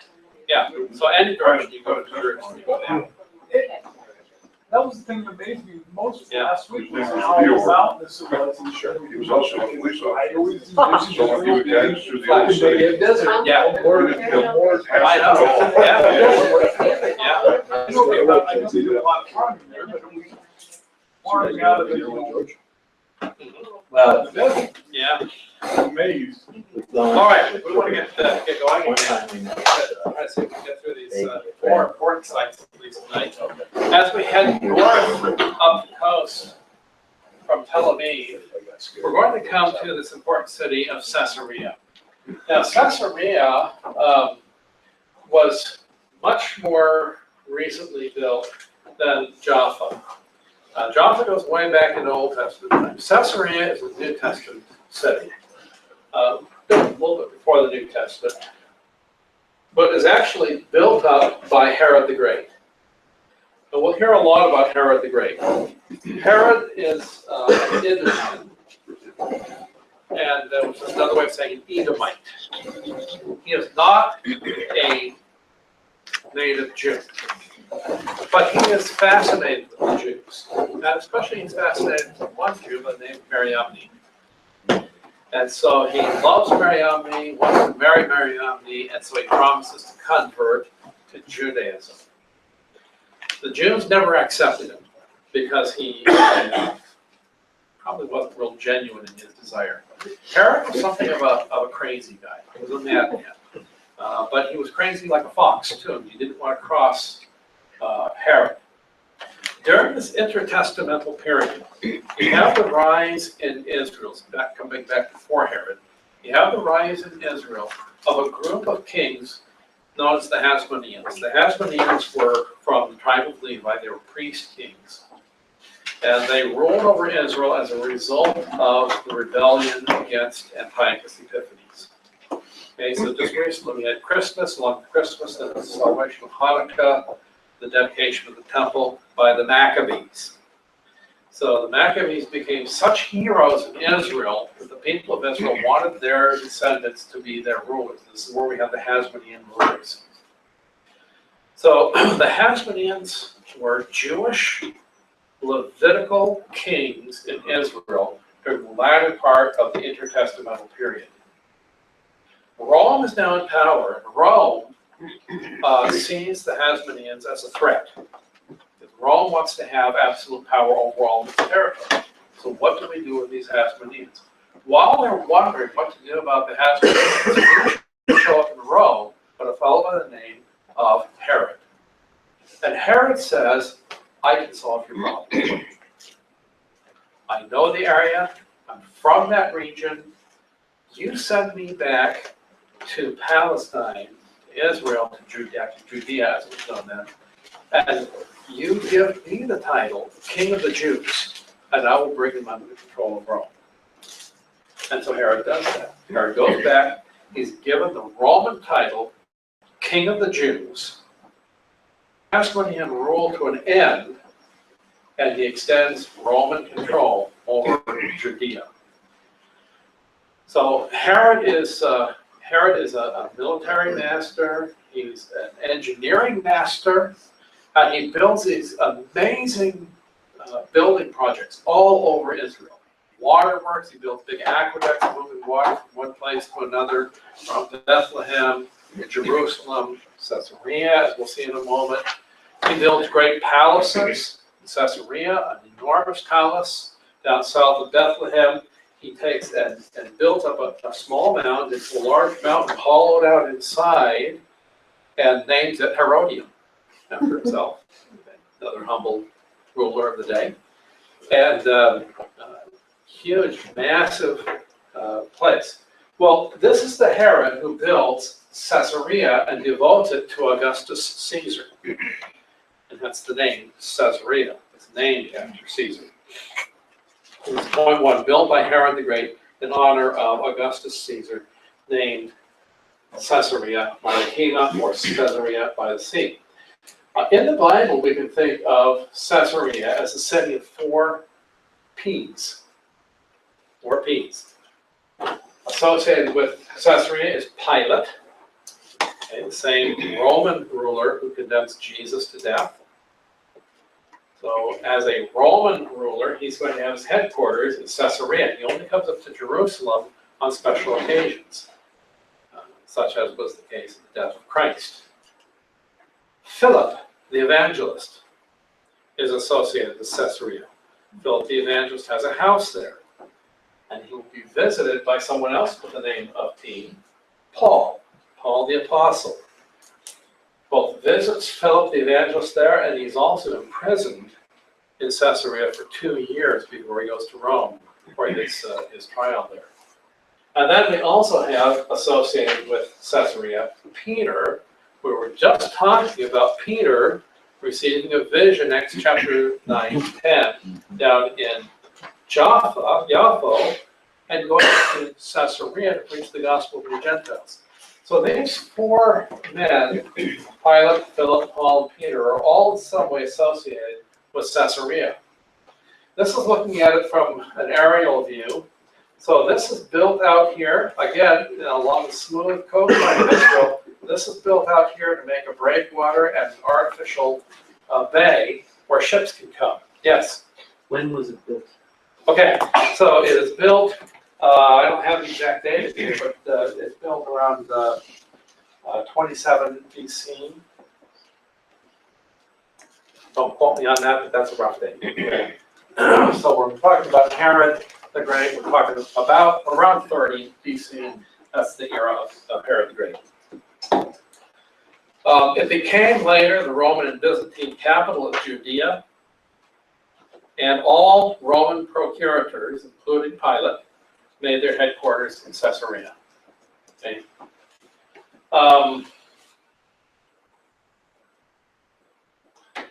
Here are the remains of the temple for Augustus, built by Herod the Great. Okay. Like a lot of excavations, we don't have the whole building there. You can see the remains of rooms here. This has all been excavated, and we can actually, you can see here the stairway. Go down there and walk all around here and see it. I mean, it's all wide open to the public. It's quite something. Excavations of the temple built by Herod the Great, dedicated to the goddess Roma, the embodiment of imperial Rome, and to the god King Augustus. Though no longer standing, this temple was described by Josephus. One of the most magnificent features there at Caesarea is this amphitheater. So this ancient Roman amphitheater, look how beautiful that is. All intact, and still used today by the Israelis to put on plays and operas whatnot. And so this is looking at it from the west to the east. It's open actually to the sea. When it was in use, there was right along here, there was a wall. This is the remnant of the wall to block off the sound from the sea. But this is built even without this wall here. You stand about where this fellow is standing, you can speak and be heard very easily up here without any amplification system. It's just a beautifully constructed thing. Here's our group from several years ago there, and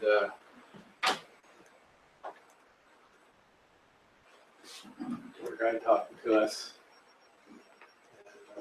from our tour. And we'll talk about this aqueduct here in a moment. Here's some people from our tour walking on top of this aqueduct. This thing is over 2,000 years old. You get right up on it, climb on it, stand in there, get your picture taken with the beautiful Mediterranean in the background. So we're going to be there just in about a month. Point number 3, the Herodian Aqueduct. Okay, you're looking at it right here. The Herodian Aqueduct brought water from the Shuni Spring, Nahal Paninin, known as the Crocodile River at Mount Carmel, and the Gamara Springs in Marshall.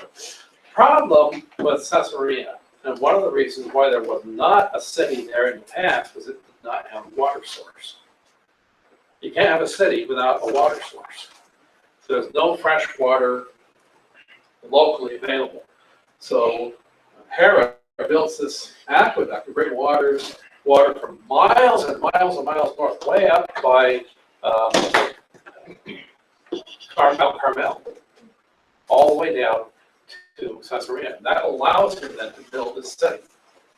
So no water, no problem for Herod. He says, well, just build something to bring water. And he does it. And he has plenty of slave labor available for him to carry on any construction projects that he wants. Then Hadrian, point number 4, had a second aqueduct alongside the Herodian to increase the water supply. Now, Hadrian was active in the Holy Land, especially in the 2nd century. Most Christians are aware of the first Jewish revolt against Rome in AD 70, and resulted in the destruction of the temple and many problems. But there was a second Jewish revolt against Rome in the 2nd century. And the leader of that revolt was a Jewish rebel by the name of Bar Kokhba. Bar Kokhba means the son of the stars. And the thought was, in both these rebellions against Rome, the thought was, well, the Maccabees were successful. They trusted God, and they wiped out the most powerful army on the face of the earth. And so we can do it again if we just trust God. Well, they failed in 70. They failed again in 135. In 135, when this second Jewish rebellion was put down, Hadrian, in a final effort to humiliate the Jews, make sure that they would never, ever rise up against Rome again, he expelled all the Jews from Judea. Now, not from all the land, because we're going to find they'll settle further north in Galilee. But from Judea, the Jews are gone. Jerusalem is no longer Jerusalem. He renames it Aelia Capitolina after the Capitoline gods of Rome. Judea itself is renamed Palestine. This is where the name Palestine comes. It was brought in by the emperor as an insult to the Jews. Palestine is named after the ancient enemies of Israel, the Philistines. So again, it's the PH and the P. It's like the V and the B that we talked about. Okay, this letter versus this letter. Okay, so it's a P versus a F. So Philistine, PHLST, is Palestine, PLST. The same word, basically. They're copying each other. So Hadrian becomes the man who really is effective in getting the Jews out of Judea, evicting them. It's a Well, in the history of Christianity, it's a huge, huge, important event because it's at that time, in the 2nd century, that the Jewish influence over Christianity and over the interpretation of the Scripture ceases, and in move your Gentile leaders. And associated with Caesarea, as we'll see in a moment, are 2 important early church fathers who bring in a lot of Greek philosophy. We'll cover that in just a moment. But here in number 3, in the 2nd century, we have Herodian, the Herodian aqueduct. Point number 4, Hadrian is bringing in a 2nd aqueduct alongside the one that was built by Herod. Okay, point number 5 is the home of Philip the Evangelist, Acts chapter 8, verse 40. So Philip the Evangelist, also Acts 21, verse 8, where we have Paul staying with him. Number 6, Paul stops at Caesarea on his way to Tarsus, as early as Acts 9, verse 30. It's just mentioned in one verse. This doesn't stop there, but Paul will have a longer stay in Caesarea later. Cornelius and his household are located in Caesarea. So from Caesarea, Cornelius, a Gentile who was drawn to the Jewish faith, he's been to the synagogue, he's heard the Jewish law, but he receives a vision from God saying, there's a fellow down in Joppa that you need to send for. He's going to come and tell you the good news. So he sends down to Joppa, has Peter come up and talk to him. And this is the first time the gospel goes to the Gentiles, Acts chapter 10.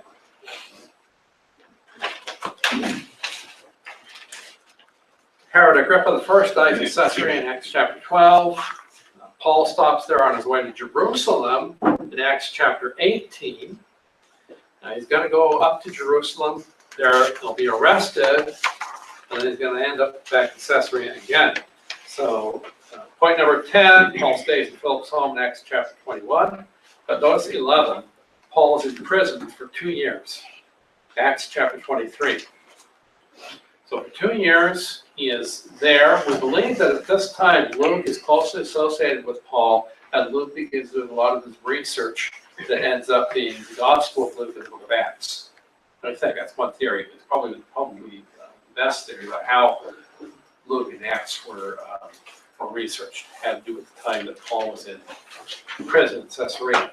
While he's there, Paul appears before Felix and Festus and Agrippa. Herod Agrippa, another Herod. Herod's all over the place in the New Testament. Point number 12. In the year 60, okay, now 60 were 10 years before the destruction of Jerusalem. So the Jewish revolt against Rome didn't happen overnight. It was already fomenting at the time of Christ's resurrection, or Christ's ministry, death, and resurrection. And so we have a Simon the Zealot. The Zealots are Jews that are opposed to Roman rule. And they're saying, come on, the Maccabees did it, we can do it. And so this thing built and it built and built. By 60 now, Paul is engaged in his Gentile mission. He's writing some of his New Testament epistles around now. And at this time, there was the killing of several Jews in Caesarea by Romans that helped spark the Jewish revolt against Rome. Okay, so the political uprising is building. And the Romans think, well, if we put these Jews to death, that'll teach them a lesson and we'll be done with it. Well, like is usually the case, it had the opposite effect. And it helped to coalesce Jewish intensity of feeling against the Romans. In AD 66, 20,000 Jews were killed in one day, and the revolt begins in earnest. Then in 70, eventful year, 2,500 Jewish prisoners of war were made to fight wild beasts in Caesarea. Now, look at 15. Caesarea will become, later on, the base for 2 early church fathers, Eusebius and Origen. Okay. Eusebius and Origen are both heavily influenced by Greek philosophy. And so it's at this time, now this is 4th century AD, and Hadrian has expelled the Jews from the land. And these men largely are bringing in a lot of Greek philosophical thought, Platonic dualism, matter is evil, spirit is good. And so all the material statements about the Bible, especially prophecy about the kingdom, those have to be spiritualized because God can't really have just a physical kingdom. We know God lives in heaven, and when we die, we're not going to be here on the earth. We're going to be spending this forever in heaven, maybe sitting on clouds or something like that. That ethereal, spiritual kind of existence. And this kind of idea is being brought in by these sincere, earnest Christians. They love the Lord, and they love the Bible, but they have been influenced by the culture that they grew up with. A lot of it's coming out of Alexandria, Egypt. Eusebius is known to us as the father of church history. He writes the first fully written history of the Christian church. But Eusebius is heavily biased in favor of Constantine.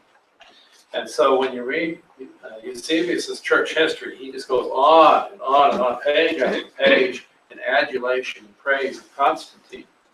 And some of us have a little different view about Constantine. But he was a man that God raised to that position of power, as God does, for his own purposes. And so Constantine did bring an end to the persecution against the Christians. And thank God for that. But along with that came some other problems for the church. That's another story for another day. But Eusebius, and then Origen. Origen was a popular teacher down in Alexandria, Egypt. He borrows a method of interpretation from Philo, the Jew, that again heavily utilizes Greek philosophy to try to explain away the obvious, plain, literal meaning of the text and substitute in its place an underlying heavily metaphorical or spiritualized allegorical interpretation of the text. So allegorical interpretation is coming in, especially through Origen. Later will be greatly popularized by Augustine, and we find the beginnings of what we call amillennialism. I believe that there is no literal earthly kingdom in the future. But Origen is important. Origen was located in Caesarea for a period of time. Eusebius and Origen. Notice some of these others. This is, if you just look at points number 14 through 21, this is a good way to illustrate some of the political ping pong that's going on in the Holy Land after the close of the biblical era. Look at point number 14.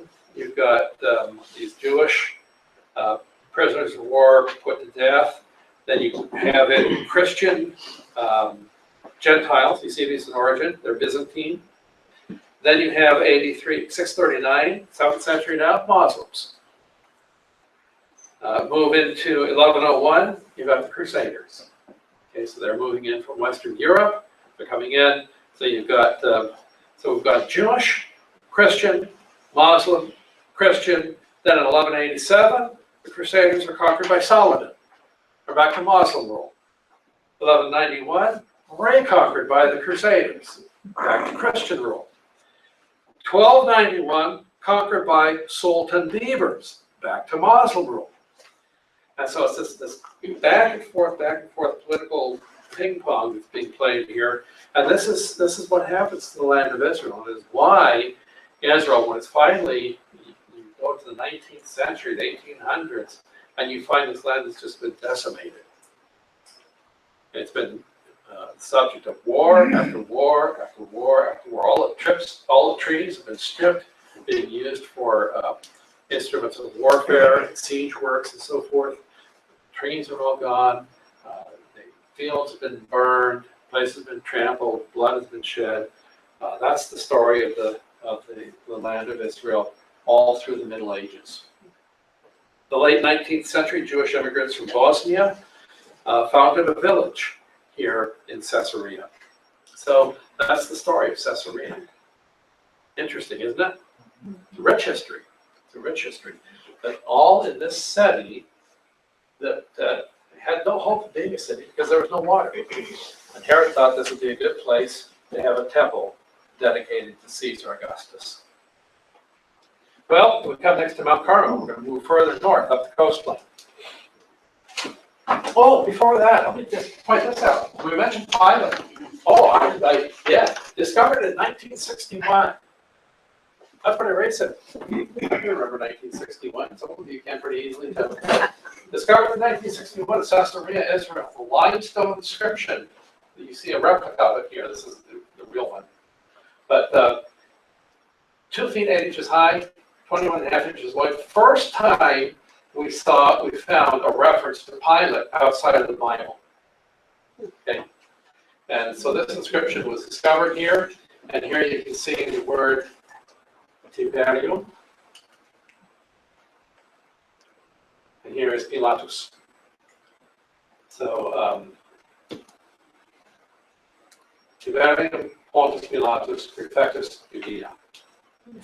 So Tiberius Pontius Pilate, the prefect of Judea, is what this says. There's a close-up level. It's kind of fuzzy, a little hard to read, but you can see his name there. Okay, now we move north to Mount Carmel. So Mount Carmel is that mountain range that juts out into the Mediterranean, creating the only natural harbor in Israel. And this is what it looks like from the south. As you're moving up the coast, it is flat until you reach this. And it's this mountain range here that forces an army marching up this way along the Via Maris now to go inward and go through that valley of Jezreel that's controlled by Armageddon. Okay. So that's why that's such an important route along here. We go to the other side and we look at it from the north, looking down. Here again is the mount. Coming right down into the sea, and here's your bay right in here with the city of Haifa.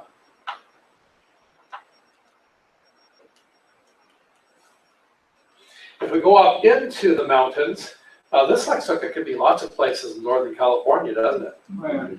You know, it looks like you're looking at kind of the chaparral up in the hills, and a little canyon down in here, some little shrubby trees. Yeah, this is what it looks like. We're no longer in the Negev now, are we? That was all burned over this last summer. Yeah, Mount Carmel had a huge fires up in there. You can see exactly what would happen if that caught on fire. I mean, it would be horrible. Okay. This is the traditional site of Elijah's contest. Of course, Mount Carmel is probably most famous for the contest between Elijah and the prophets of Baal, happening right up here on top of this. There's a Carmelite monastery on top of this mountain. And when we're there, we'll go up on the rooftop of the Carmelite monastery because it's a beautiful place to look all over the land of Israel from there. And a little further to the south is the best falafel shop in all of Israel. That's up on Mount Carmel.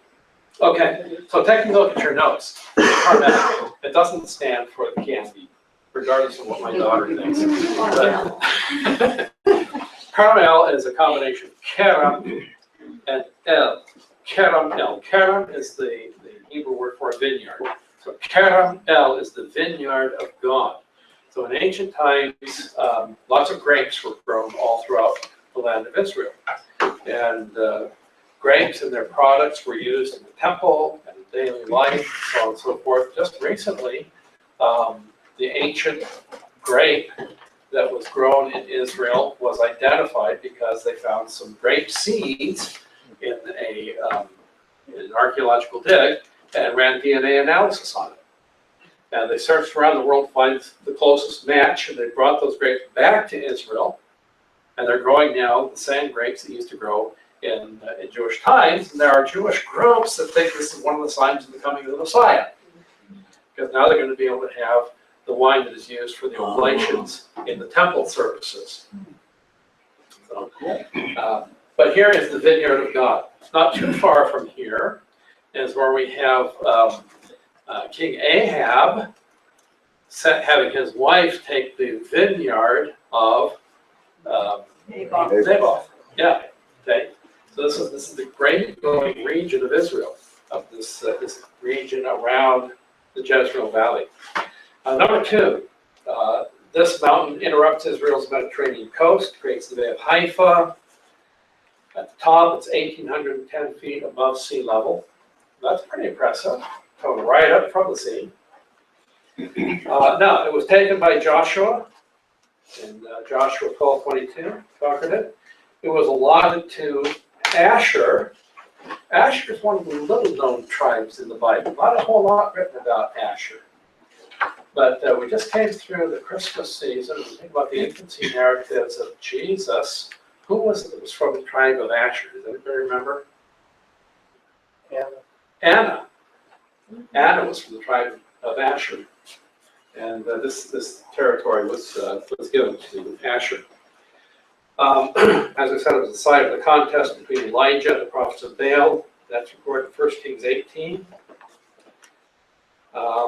There's a nearby spring, Bir El Muraka, which may have provided water for Elijah's sacrifice, or possibly he went down to the Kishon River at the base of the mountain. Elisha also stayed at Mount Carmel, 2 Kings 2:25. So these two prophets, both Elijah and Elisha, are associated with Mount Carmel. Elijah is the more famous of the two. I don't know why, because Elisha really did many more miracles than Elijah did. But the monastery on the top is for Elijah. Mentioned in the Song of Solomon. Solomon's love was likened to Mount Carmel. It's mentioned in the prophets a number of times. You've got a number of references there. 107 BC was taken by the sons of John Hyrcanus. Hyrcanus was one of those Hasmonean kings. Okay? So Hyrcanus conquered this area. Also, an interesting fact is that there are caves at the base of Mount Carmel in which have been discovered some of the choicest Neanderthal remains. So the Neanderthals have been studied here on Mount Carmel. Okay. Just a couple more pictures here. We go up on top here where the monastery is. There's a statue of Elijah. It was my son David years ago when he went on tour. He had long hair. He's now a very respectable minister. God could still work in miracles. His trip to the Holy Land was really a life-changing event in David's life, I'll say that. Okay, and then here's the city of Haifa, which is down at the that base of Mount Carmel. And that's next on our list here. Let's just talk about Haifa briefly. Haifa is the port city. It's the only natural port. We talked about Jaffa earlier this evening. Jaffa is a man-made port. Haifa is a natural port, but it's not very well protected. But it is a major port. And yeah, look at point number 4 here. Reputation of Haifa. We talked about Tel Aviv earlier. It says, well, Jerusalem prays, Tel Aviv plays, and Haifa works. These are kind of the 3 major cities in Israel. Jerusalem, Tel Aviv, and Haifa. That's very characteristic of those 3 cities. Jerusalem, the holy city, that's where all the monks are, and the nuns, and the priests, and the rabbis, and all the holy people. Go down to Tel Aviv, that's where all the fun-loving people are on the beach. You name it, all kinds of sin. And then up in Haifa, oh, that's true. And up in Haifa, that's the industrialized city. That's where all the work is done. I'm puzzled that it appears in that picture that there's enough room, flat area that the Via Maria. Yeah, Marius. Maria could have gone around there. Yeah. Why did they go inland? Okay, so from Haifa then, you come around a little bit more and the bay comes in, and I back up just a, well, I'm not going to back up because it messes up the recording. But that one picture, if you remember, where we're looking from the north down to Mount Carmel, you can see that cliff coming right down to the sea. Oh. So at this point, you can work your way around, but then pretty soon you come up against Mount Carmel. Okay. Yeah. That's not Mount Carmel right there. It's just north of Mount Carmel. Mount Carmel is on the south of Haifa. Okay, so Carmel juts out into the sea, makes the bay, and then in the bay you've got Haifa. Here it is from up on top looking down in the evening. Here's the bay out here. And yeah, this is all flat around here. You can certainly walk around here. You continue around down here to the south, and you're going to hit Mount Carmel. Okay. This comes up very steep, much like San Francisco. And you look at this, you could almost be looking at the city of San Francisco. I mean, it looks a lot like it, feels a lot like it. And in Haifa is the world center of the Baha'i religion. So Baha'i is kind of a mixture of Islam and some other Eastern thoughts and religions. It's a very eclectic kind of faith. They have a beautiful shrine there, very gorgeous gardens. That, of course, not been a biblical interest at all. So let's move on. I'm just really going to kind of skip over Akko, which is point number 5 on your notes, page 9.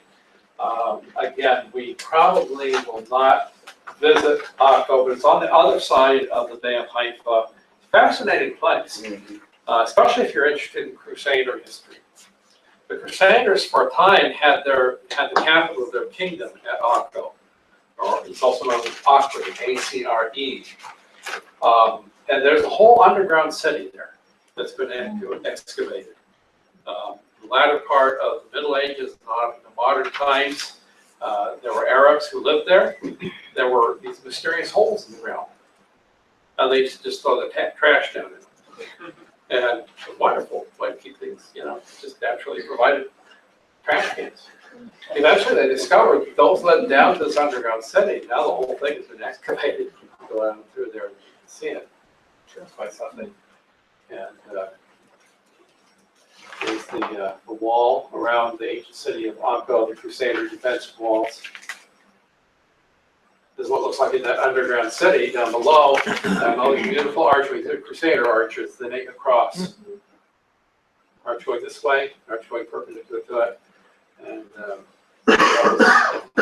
Crusader architecture right there. Okay. We're going to come to Tiberias next. Okay, so we've gone up the coast. We started down Tel Aviv, Jaffa. We moved up. We saw Caesarea, we to Mount Carmel.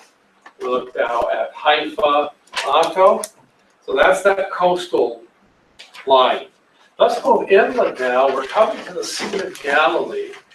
The Sea of Galilee is not that significant in the Old Testament. We have a few mentions when Joshua comes in and conquers the city. Of course, Dan goes up here north of the Sea of Galilee.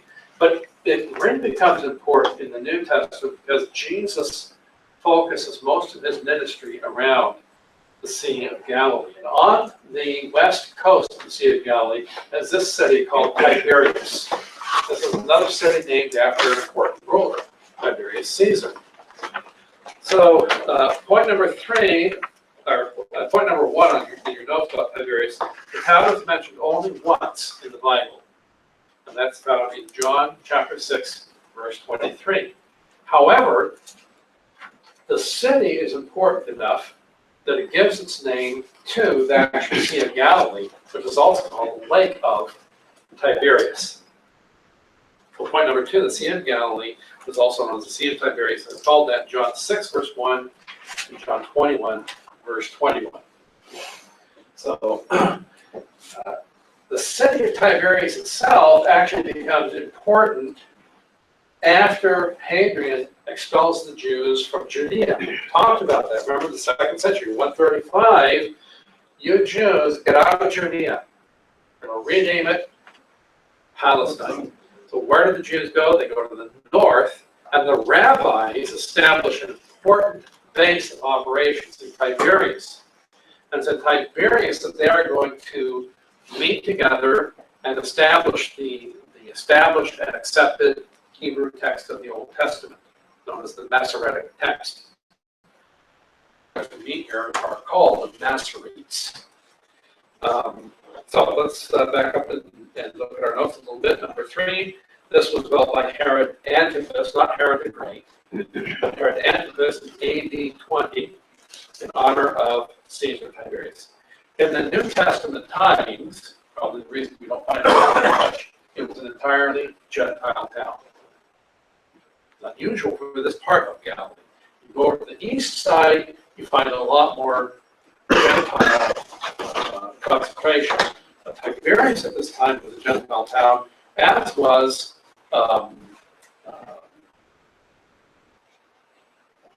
Beit Shean, part of the Decapolis, 17 Gentile cities. You have a couple places here in the western part of Galilee that had a heavy Gentile influence. And for my Greek students, when we're up in Galilee especially, we see lots and lots of Greek inscriptions, Greek monuments, so forth, lots of stuff written in Greek. And that's largely due to the Gentile influence. Here's another picture of it. We'll be staying in a hotel here in Tiberias while we're up on the Sea of Galilee. So here's looking across part of the Sea of Galilee at the city of Tiberias up on this hillside. So think about these mountains all around the Sea of Galilee. We'll mention those again when we talk about the sea itself.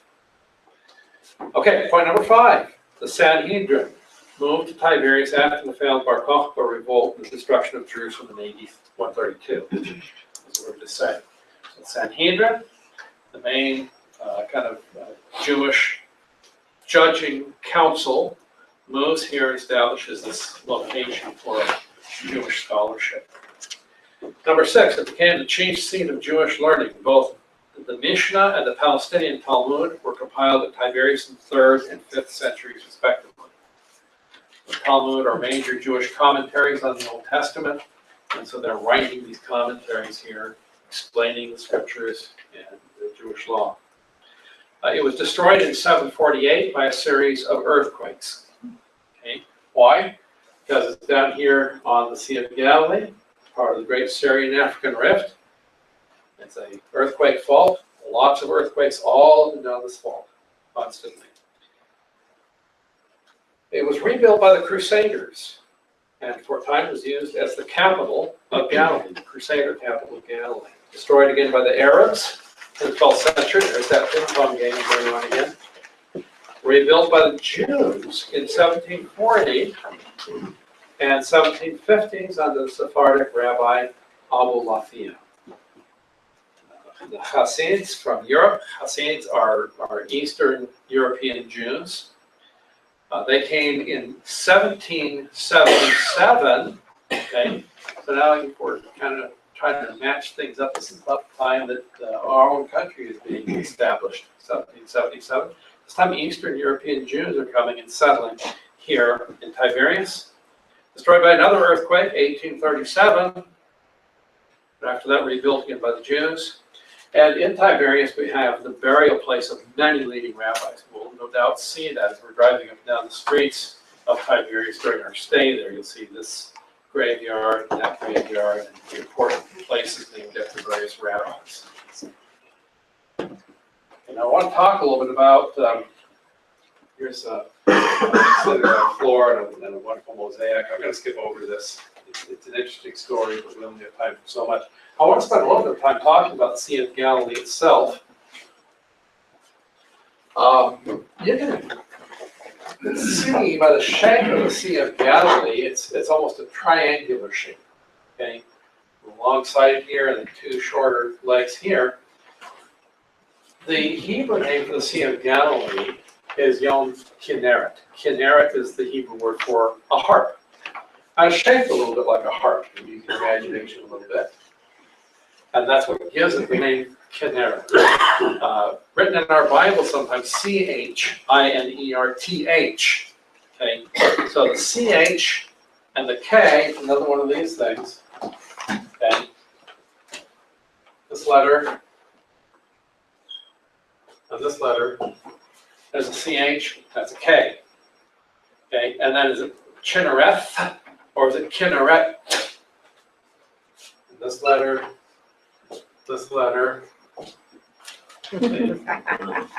Pronounced like a TH, pronounced like a T. So it's giving you these different pronunciations. But in modern Hebrew, it's pronounced Kinneret. Kinneret, the Lake of Kinneret, the Sea of Galilee, or the Sea of Tiberias. These are all names in the same body of water. Now we can divide it into 4 quadrants, as we have here. here. So on this side, we've got Galilee on the west side. This is the Jewish side. Over on the left side, on the right side rather, the east side, we have pretty much the Gentile side. And in this region, we find 9 of the cities of the Decapolis. Okay, Decapolis, Deca means 10 in Greek, polis means city. The Decapolis are the 10 cities. One of these 10 cities was actually over here. Okay, but 9 of them over here. The Decapolis region was heavily Gentile. And when we're reading about the things that are happening around the Sea of Galilee, it's important to remember that. So the demoniac of the Gerasenes is over here in this Decapolis region. That's why they were herding pigs. So in a Jewish region, you would not find pigs being kept. Okay. Northeast, we have Bethsaida. Here, the Jordan River enters the Sea of Galilee. This is the main water supply is the upper part of the Jordan River. And it's over here, kind of the southern part of this, you have the Gadarene demoniac, okay, close to the region of the Decapolis. The Sea of Galilee actually is just a bulge in the Jordan River. This is the Jordan up here, the lower Jordan down here. So the Jordan River is flowing down, reaches a wide spot, it becomes a lake. And then it continues on south, and it will eventually wind up down at the Dead Sea. Down here in the Decapolis area, we have the southeast part, going up onto the Golan Plateau. You hear about the Golan Heights. And in 1967, when Israel fought their famous war with the Arabs, the 6 Days War, they gained the Golan Heights. And it was important militarily because this high plain up here had previously been held by Syria. The farmers down in the valley below were subject to rocket, missile fire, and gunfire, and even rocks being thrown down on them. So when this Golan Heights was conquered by Israel, they said, we're never going to give this up. It's too important to the security of our nation. And they still have it today. Syria still wants it back. Over here on this side is the city of Hippos, which is actually felt to be probably part of the Decapolis. And was, yeah, right about in here. It's the next one south, I think. Harbor of Susita. Oh, Susita, there it is. Yeah. Hippos is the Greek word for horse. Sus is the Hebrew word for horse. So it goes by both names, Hippos and Susita. Okay. So a hippopotamus, potamus means a river. The hippopotamus is a river horse. So, okay. All right, let's go on here. We look at the southwest, down in this area. That's where Tiberias is. We were just talking about Tiberias, right here. Bet Yera, and then the outlet here, the Jordan outlet. And then up here in the northwest, this is where we find the most intensive part of the description of this lake in the New Testament. This is where Jesus focuses most of his attention. Okay, so here we're going to see the city of Capernaum, very important. Here's Davka, the fish and the loaves miracle. Here is Gennesaret, Ginosar, and right around in this area we have the Mount of Beatitudes. Okay. Ginosar, how many of you have heard of the Jesus boat? Okay, that's housed out at Ginosar, what we're just looking at. Here's another picture of the Sea of Galilee. Look at these amazing cliffs. All around the Sea of Galilee, you've got cliffs that come down like this. There's only one place on the east side where it's broad enough for a herd of swine to rush down into the water. Here they couldn't really rush down this kind of cliff. Okay. There's one place that we're pretty sure where that miracle took place. But here's a boat. We'll take a little boat right out on the Sea of Galilee. If you want to pass this class, you're taking it for a credit. All you have to do when we get out in the middle is get out in the boat, walk on water.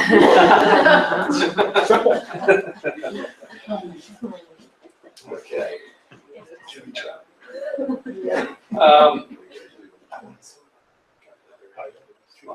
Yeah, here, fishing boat, okay, fishing nets. Most of this is early in the morning. They've just come in from fishing because you fish at night. You go out at night, you hang a lantern over the edge of the boat, the fish are attracted to the light, you cast your net up, you pull them in. So the fishing is always done at night. You come in and you haul your catch up on the shoreline by the light of the early morning. These guys are just coming in from a night of fishing. Now, look at your notes. We're on page 10 now. Number 1, the Sea of Galilee is 13 miles long and up to 8 miles wide. So it's not a tiny lake. It's a pretty good sized lake.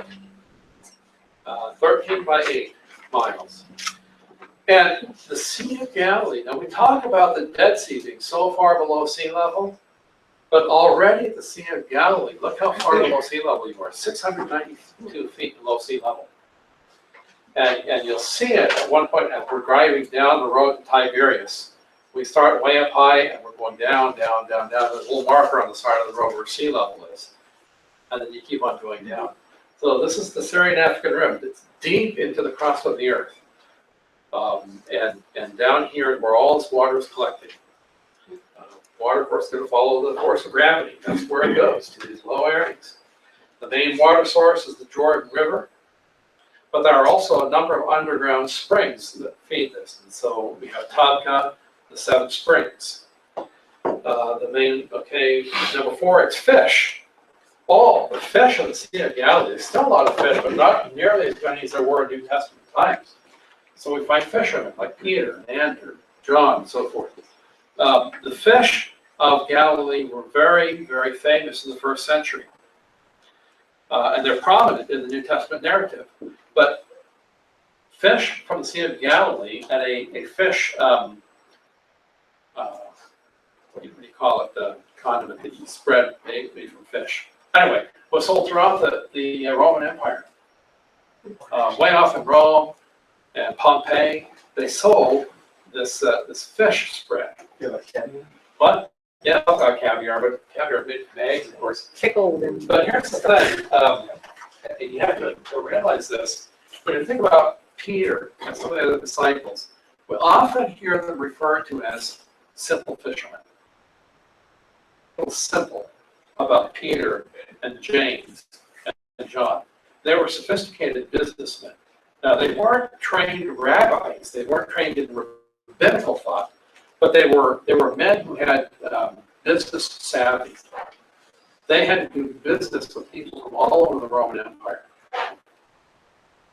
It comes up sometimes about what language they spoke. You have to realize that people in the 1st century world, most people anywhere in the Roman Empire were multilingual. And this is also true of these, quote, simple fishermen from Galilee. They can converse and carry on a conversation, carry on, the art of the deal, so to speak, with guys from Rome, as well as they could bargain with their Jewish brothers from Judea. They could do it in Hebrew, they could do it in Aramaic, they could do it in Greek, and probably in Latin too. So we read about Peter and his brothers having actually not just a fishing boat, but a fleet of fishing boats. So it was big business. And see, these are these simple fishermen that we're reading about in the New Testament. Number 5, its location in the depths of the Jordan River. Surrounded by hills, renders it liable to atmospheric downdrafts and sudden storms. And so we read about these storms in the New Testament. They're out on the Sea of Galilee. Suddenly, out of nowhere comes this great big wind, whips up the waves to a huge height, and the boat is being swamped, and these hardened fishermen are in terror of their lives, fearing that they're going to die. That can happen very quickly on the Sea of Galilee. And I've been out on the Sea of Galilee many, many times, and I've never seen one of those storms. So they do come up, I'm told, but we'll be quite safe on our little sailing expedition out the Sea of Galilee. All right, that's the Sea of Galilee. As we move on down around the Sea of Galilee, here's another picture of some of our students. There's Tom Meyer. Yeah. Okay. My son David. These were all students that were on that tour. My sister-in-law. Yeah, yeah, right here. And her sister. Yeah, and her sister, yeah. Here. Well, I had one question. Up near Tadka, Yeah, I understood that there was some springs Yes. underwater there, and the fish tended to congregate around. they do. They do. And one time I can remember when we were there, the water was just bubbling up, and it was all these fish there. They were coming there to feed. But yeah, they're underwater springs. And Tabka means 7 springs. I'll talk about that in just a moment. Amount of Beatitudes right now, 3 points. I'm going to get to Tabka next. Here's the Mount of Beatitudes. Now we talked about whether it was a mountain or a plain. This is what it looks like. What is it? Looks more like a plain here, but it's sloping upward, and so it's a biblical mountain. Okay, we would call it a hill. So depending on whether Jesus preached a sermon on a mountain or on a plain, depends on how you look at it. But this forms like a natural amphitheater. So if you go out here, even, and are on a boat and speaking to the crowds up on the hillside, you have natural amplification. There are different accounts of Jesus speaking to multitudes on the Sea of Galilee. Sometimes it's on the mountain, sometimes it's on the plain, sometimes it's on the boat. We find all of those features right here. And this probably is, as I said before, the mountain to which Jesus prepared over and over and over again. Sometimes privately by himself to pray, sometimes to meet with his disciples for a little classroom session, sometimes to speak to the multitudes, sometimes to feed the multitudes. Here's the chapel that is built there. You can take a look at your notes. This is the traditional site. It's Sermon on the Mount. It's located on the west shore of the Sea of Galilee between Capernaum and Tabka. This Catholic chapel that we're looking at right here was built in 1939 by the Franciscan sisters with the help of guess who? Mussolini. Mussolini provided the funding for that building right there. There's a picture of it close up. Beautiful chapel. Okay, a little bit further away is Tabka, which means 7 springs. In your book, it's 0.9, Roman numeral 9, 2 miles west of Capernaum on the shore of the sea. Now notice this, the ancient Greek name was Heptapagon. Hepta meaning 7, pagon from the Greek word which means spring. So it was believed that there were 7 springs. Now they're all underwater, so I don't think anybody's been down there to count them actually.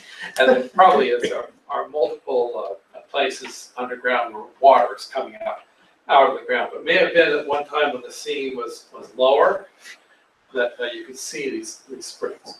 So it's named Heptapagon. The Arabs couldn't pronounce all of those letters. And so the name Heptapagon became corrupted into Tabaka. Tabaka, from Heptaga on. Okay, so you can see the similarity between the sounds if you look closely enough. Okay, number 3, it's the traditional site of the calling of Peter, Andrew, James, and John. Matthew chapter 8, or chapter 4 rather. There are simple fishermen. Here we also have the feeding of the 5,000. Mark chapter 6. And then after the resurrection of Christ returns to this site, and it's here that he serves breakfast to his disciples. They come in from fishing all night, and they have nothing to eat because they haven't caught anything. He says, well, come on, I'll give you some food. And then there it is. There's a church here at Tabka. Here's another picture of it. Here you can see the church that is dedicated to the miracle of the multiplication of the loaves and the fishes. And inside there's a beautiful, very ancient mosaic of the loaves and fishes. Picture that. Yeah, there's the mosaic. A basket full of remnants of loaves and 2 fish. Point number 4, Church of the Miracle of the Loaves and the Fishes. The first church was built in Syrian style around 350, okay, so in the 4th century AD.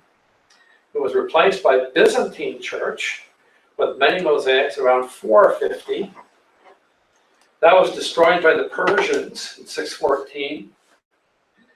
Byzantine ruins and mosaics were discovered in 1932, 20th century.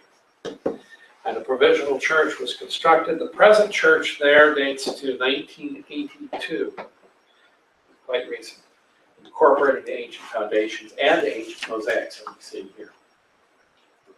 Okay, and then I want to finish up tonight, and then we'll finish a few minutes early, overtime last time. Oh, here's another picture of a couple of our students. This is the area of the springs out here. Right out here that I remember seeing the water stirred up so much by they were catfish. Now, let's finish up by talking about Capernaum. City of Capernaum, very important city. In Hebrew, it's Kafar Nahum. Kafar Nahum. Nahum is the name of the prophet Nahum in the Old Testament. Kafar sounds like the Hebrew word for tomb. Kafar. So Kafar Nahum, possibly could this be the site of the burial of the prophet Nahum?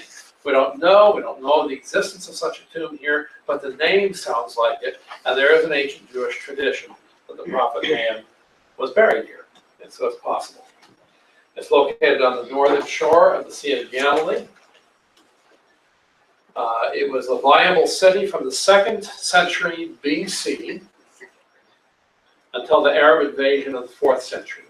So New Testament, right in the heyday of the city of Capernaum. You know, it's been in existence for a while. It's been had time to build up, become an important city. Later on, it's going to be destroyed. This is interesting. Point number 4, that in Byzantine times, as late as 400, both Jewish Christians and Jews who had not converted to Christianity peacefully coexisted here. Now, in other places of the empire, the world, there's sometimes a lot of animosity between Jews and Christians. But in Capernaum, they worked and lived alongside, oftentimes owned businesses right with each other. We know that from the archaeological excavations there. Some of these buildings that housed various businesses had both Christian and Jewish emblems in the same building, together at the same time. So, and the nun, Igaria, confirms this in her travel log that she kept as she traveled there. So point number 4, yeah, it's later, according to the Igaria, a nun visited there between 381 and 384. Now, the biblical significance, lots of stuff going on here. Like we said, this was the headquarters of Jesus's Galilean ministry. It was the home of both Peter and Andrew. It was visited by Jesus after the wedding at Cana. Now, John tells us that the miracle of changing water into the wine was the first miracle performed by Jesus in Galilee. And so right after that, so right at the beginning of his public ministry, he goes to Capernaum. It's the home of a nobleman in John 4:46, the headquarters of Christ's Galilean ministry. You can see the references there. There was a God-fearing Roman centurion there who built the Jews' synagogue. Now, when the expression God-fearer is used, that has reference to a Gentile who recognizes the value of the Hebrew religion and of the Hebrew scriptures, is attached to the synagogue, but has probably not undergone full Jewish conversion. Okay. So there are many, many references in the book of Acts to these God-fearers. They played an important part in the early expansion of the gospel, because as the apostles went out and preached the gospel, these God-fearers were people who had heard the Jewish scriptures, they'd heard the prophecies, and they had a ready ear for the preaching of the gospel. But here, this Roman centurion was a God-fearer, and he had actually built a synagogue for the Jews there using his own funds. Jesus ministered in this very synagogue, and we will visit that synagogue There are some of the remains of the synagogue that are from the first century. So we'll be looking at the synagogue where we know that Jesus was and ministered. Then there are higher up that are from a later time. But Peter's mother-in-law was healed here in Capernaum. And Matthew, the tax collector, the author of the first gospel, has tax collector's booth here in Capernaum. Okay. That's one of your review questions for the quiz, by the way. The discourse on the bread of life, John chapter 6, occurs right here by Capernaum. There are a number of miracles of healing that were performed in Capernaum. The story of the shekel and the fish. Remember, tax collector comes and says to Peter, well, don't you pay taxes? And Peter went to Jesus and said, well, are we supposed to pay taxes? And Jesus says, well, go down to the sea and cast into your line, pull out a fish, and you'll find a coin in its mouth, and then pay your tax and mine. Okay, that happened here at Capernaum. The dispute over who was the greatest among the disciples occurs here, Mark chapter 9. And this was one of the three cities that was condemned by Christ. Capernaum, along with Chorazin, condemned because so many miracles were performed, but they did not repent. They did not turn to the Lord. Now, just a note about the synagogue here, and we'll be done for the night. Here in Capernaum is the synagogue. It's been fully excavated. We can see it, we can visit it, we can touch it, we can spend some time in it, and we will. The original synagogue was built in the first century. So it was a brand new synagogue when Jesus was there. Okay, brand new, first century. The present synagogue was built around 300 or later. So the original synagogue was destroyed, then built on top of it on the old foundations with another one. It sits on the foundation of the first century synagogue. Walls from the earlier synagogue were preserved up to 3 feet height. An entire western wall of the earlier synagogue still exists. So when we're there looking at this, we're seeing a lot of what was from the original synagogue of Jesus. Also, there at Capernaum, the other big main thing to see is the house of Peter. This has been excavated, and it's a pretty certain identification. In excavations at Capernaum, one residence stood out from the others due to early 3rd century Christian graffiti and a 4th century house built above it. Now, there's a big structure built above it today, and it's like a lot of archaeological sites. They build it on big girders to go over it so that the archaeology underneath is still visible. So the present structure is up above it, suspended on these big girders. That's quite an amazing thing to see.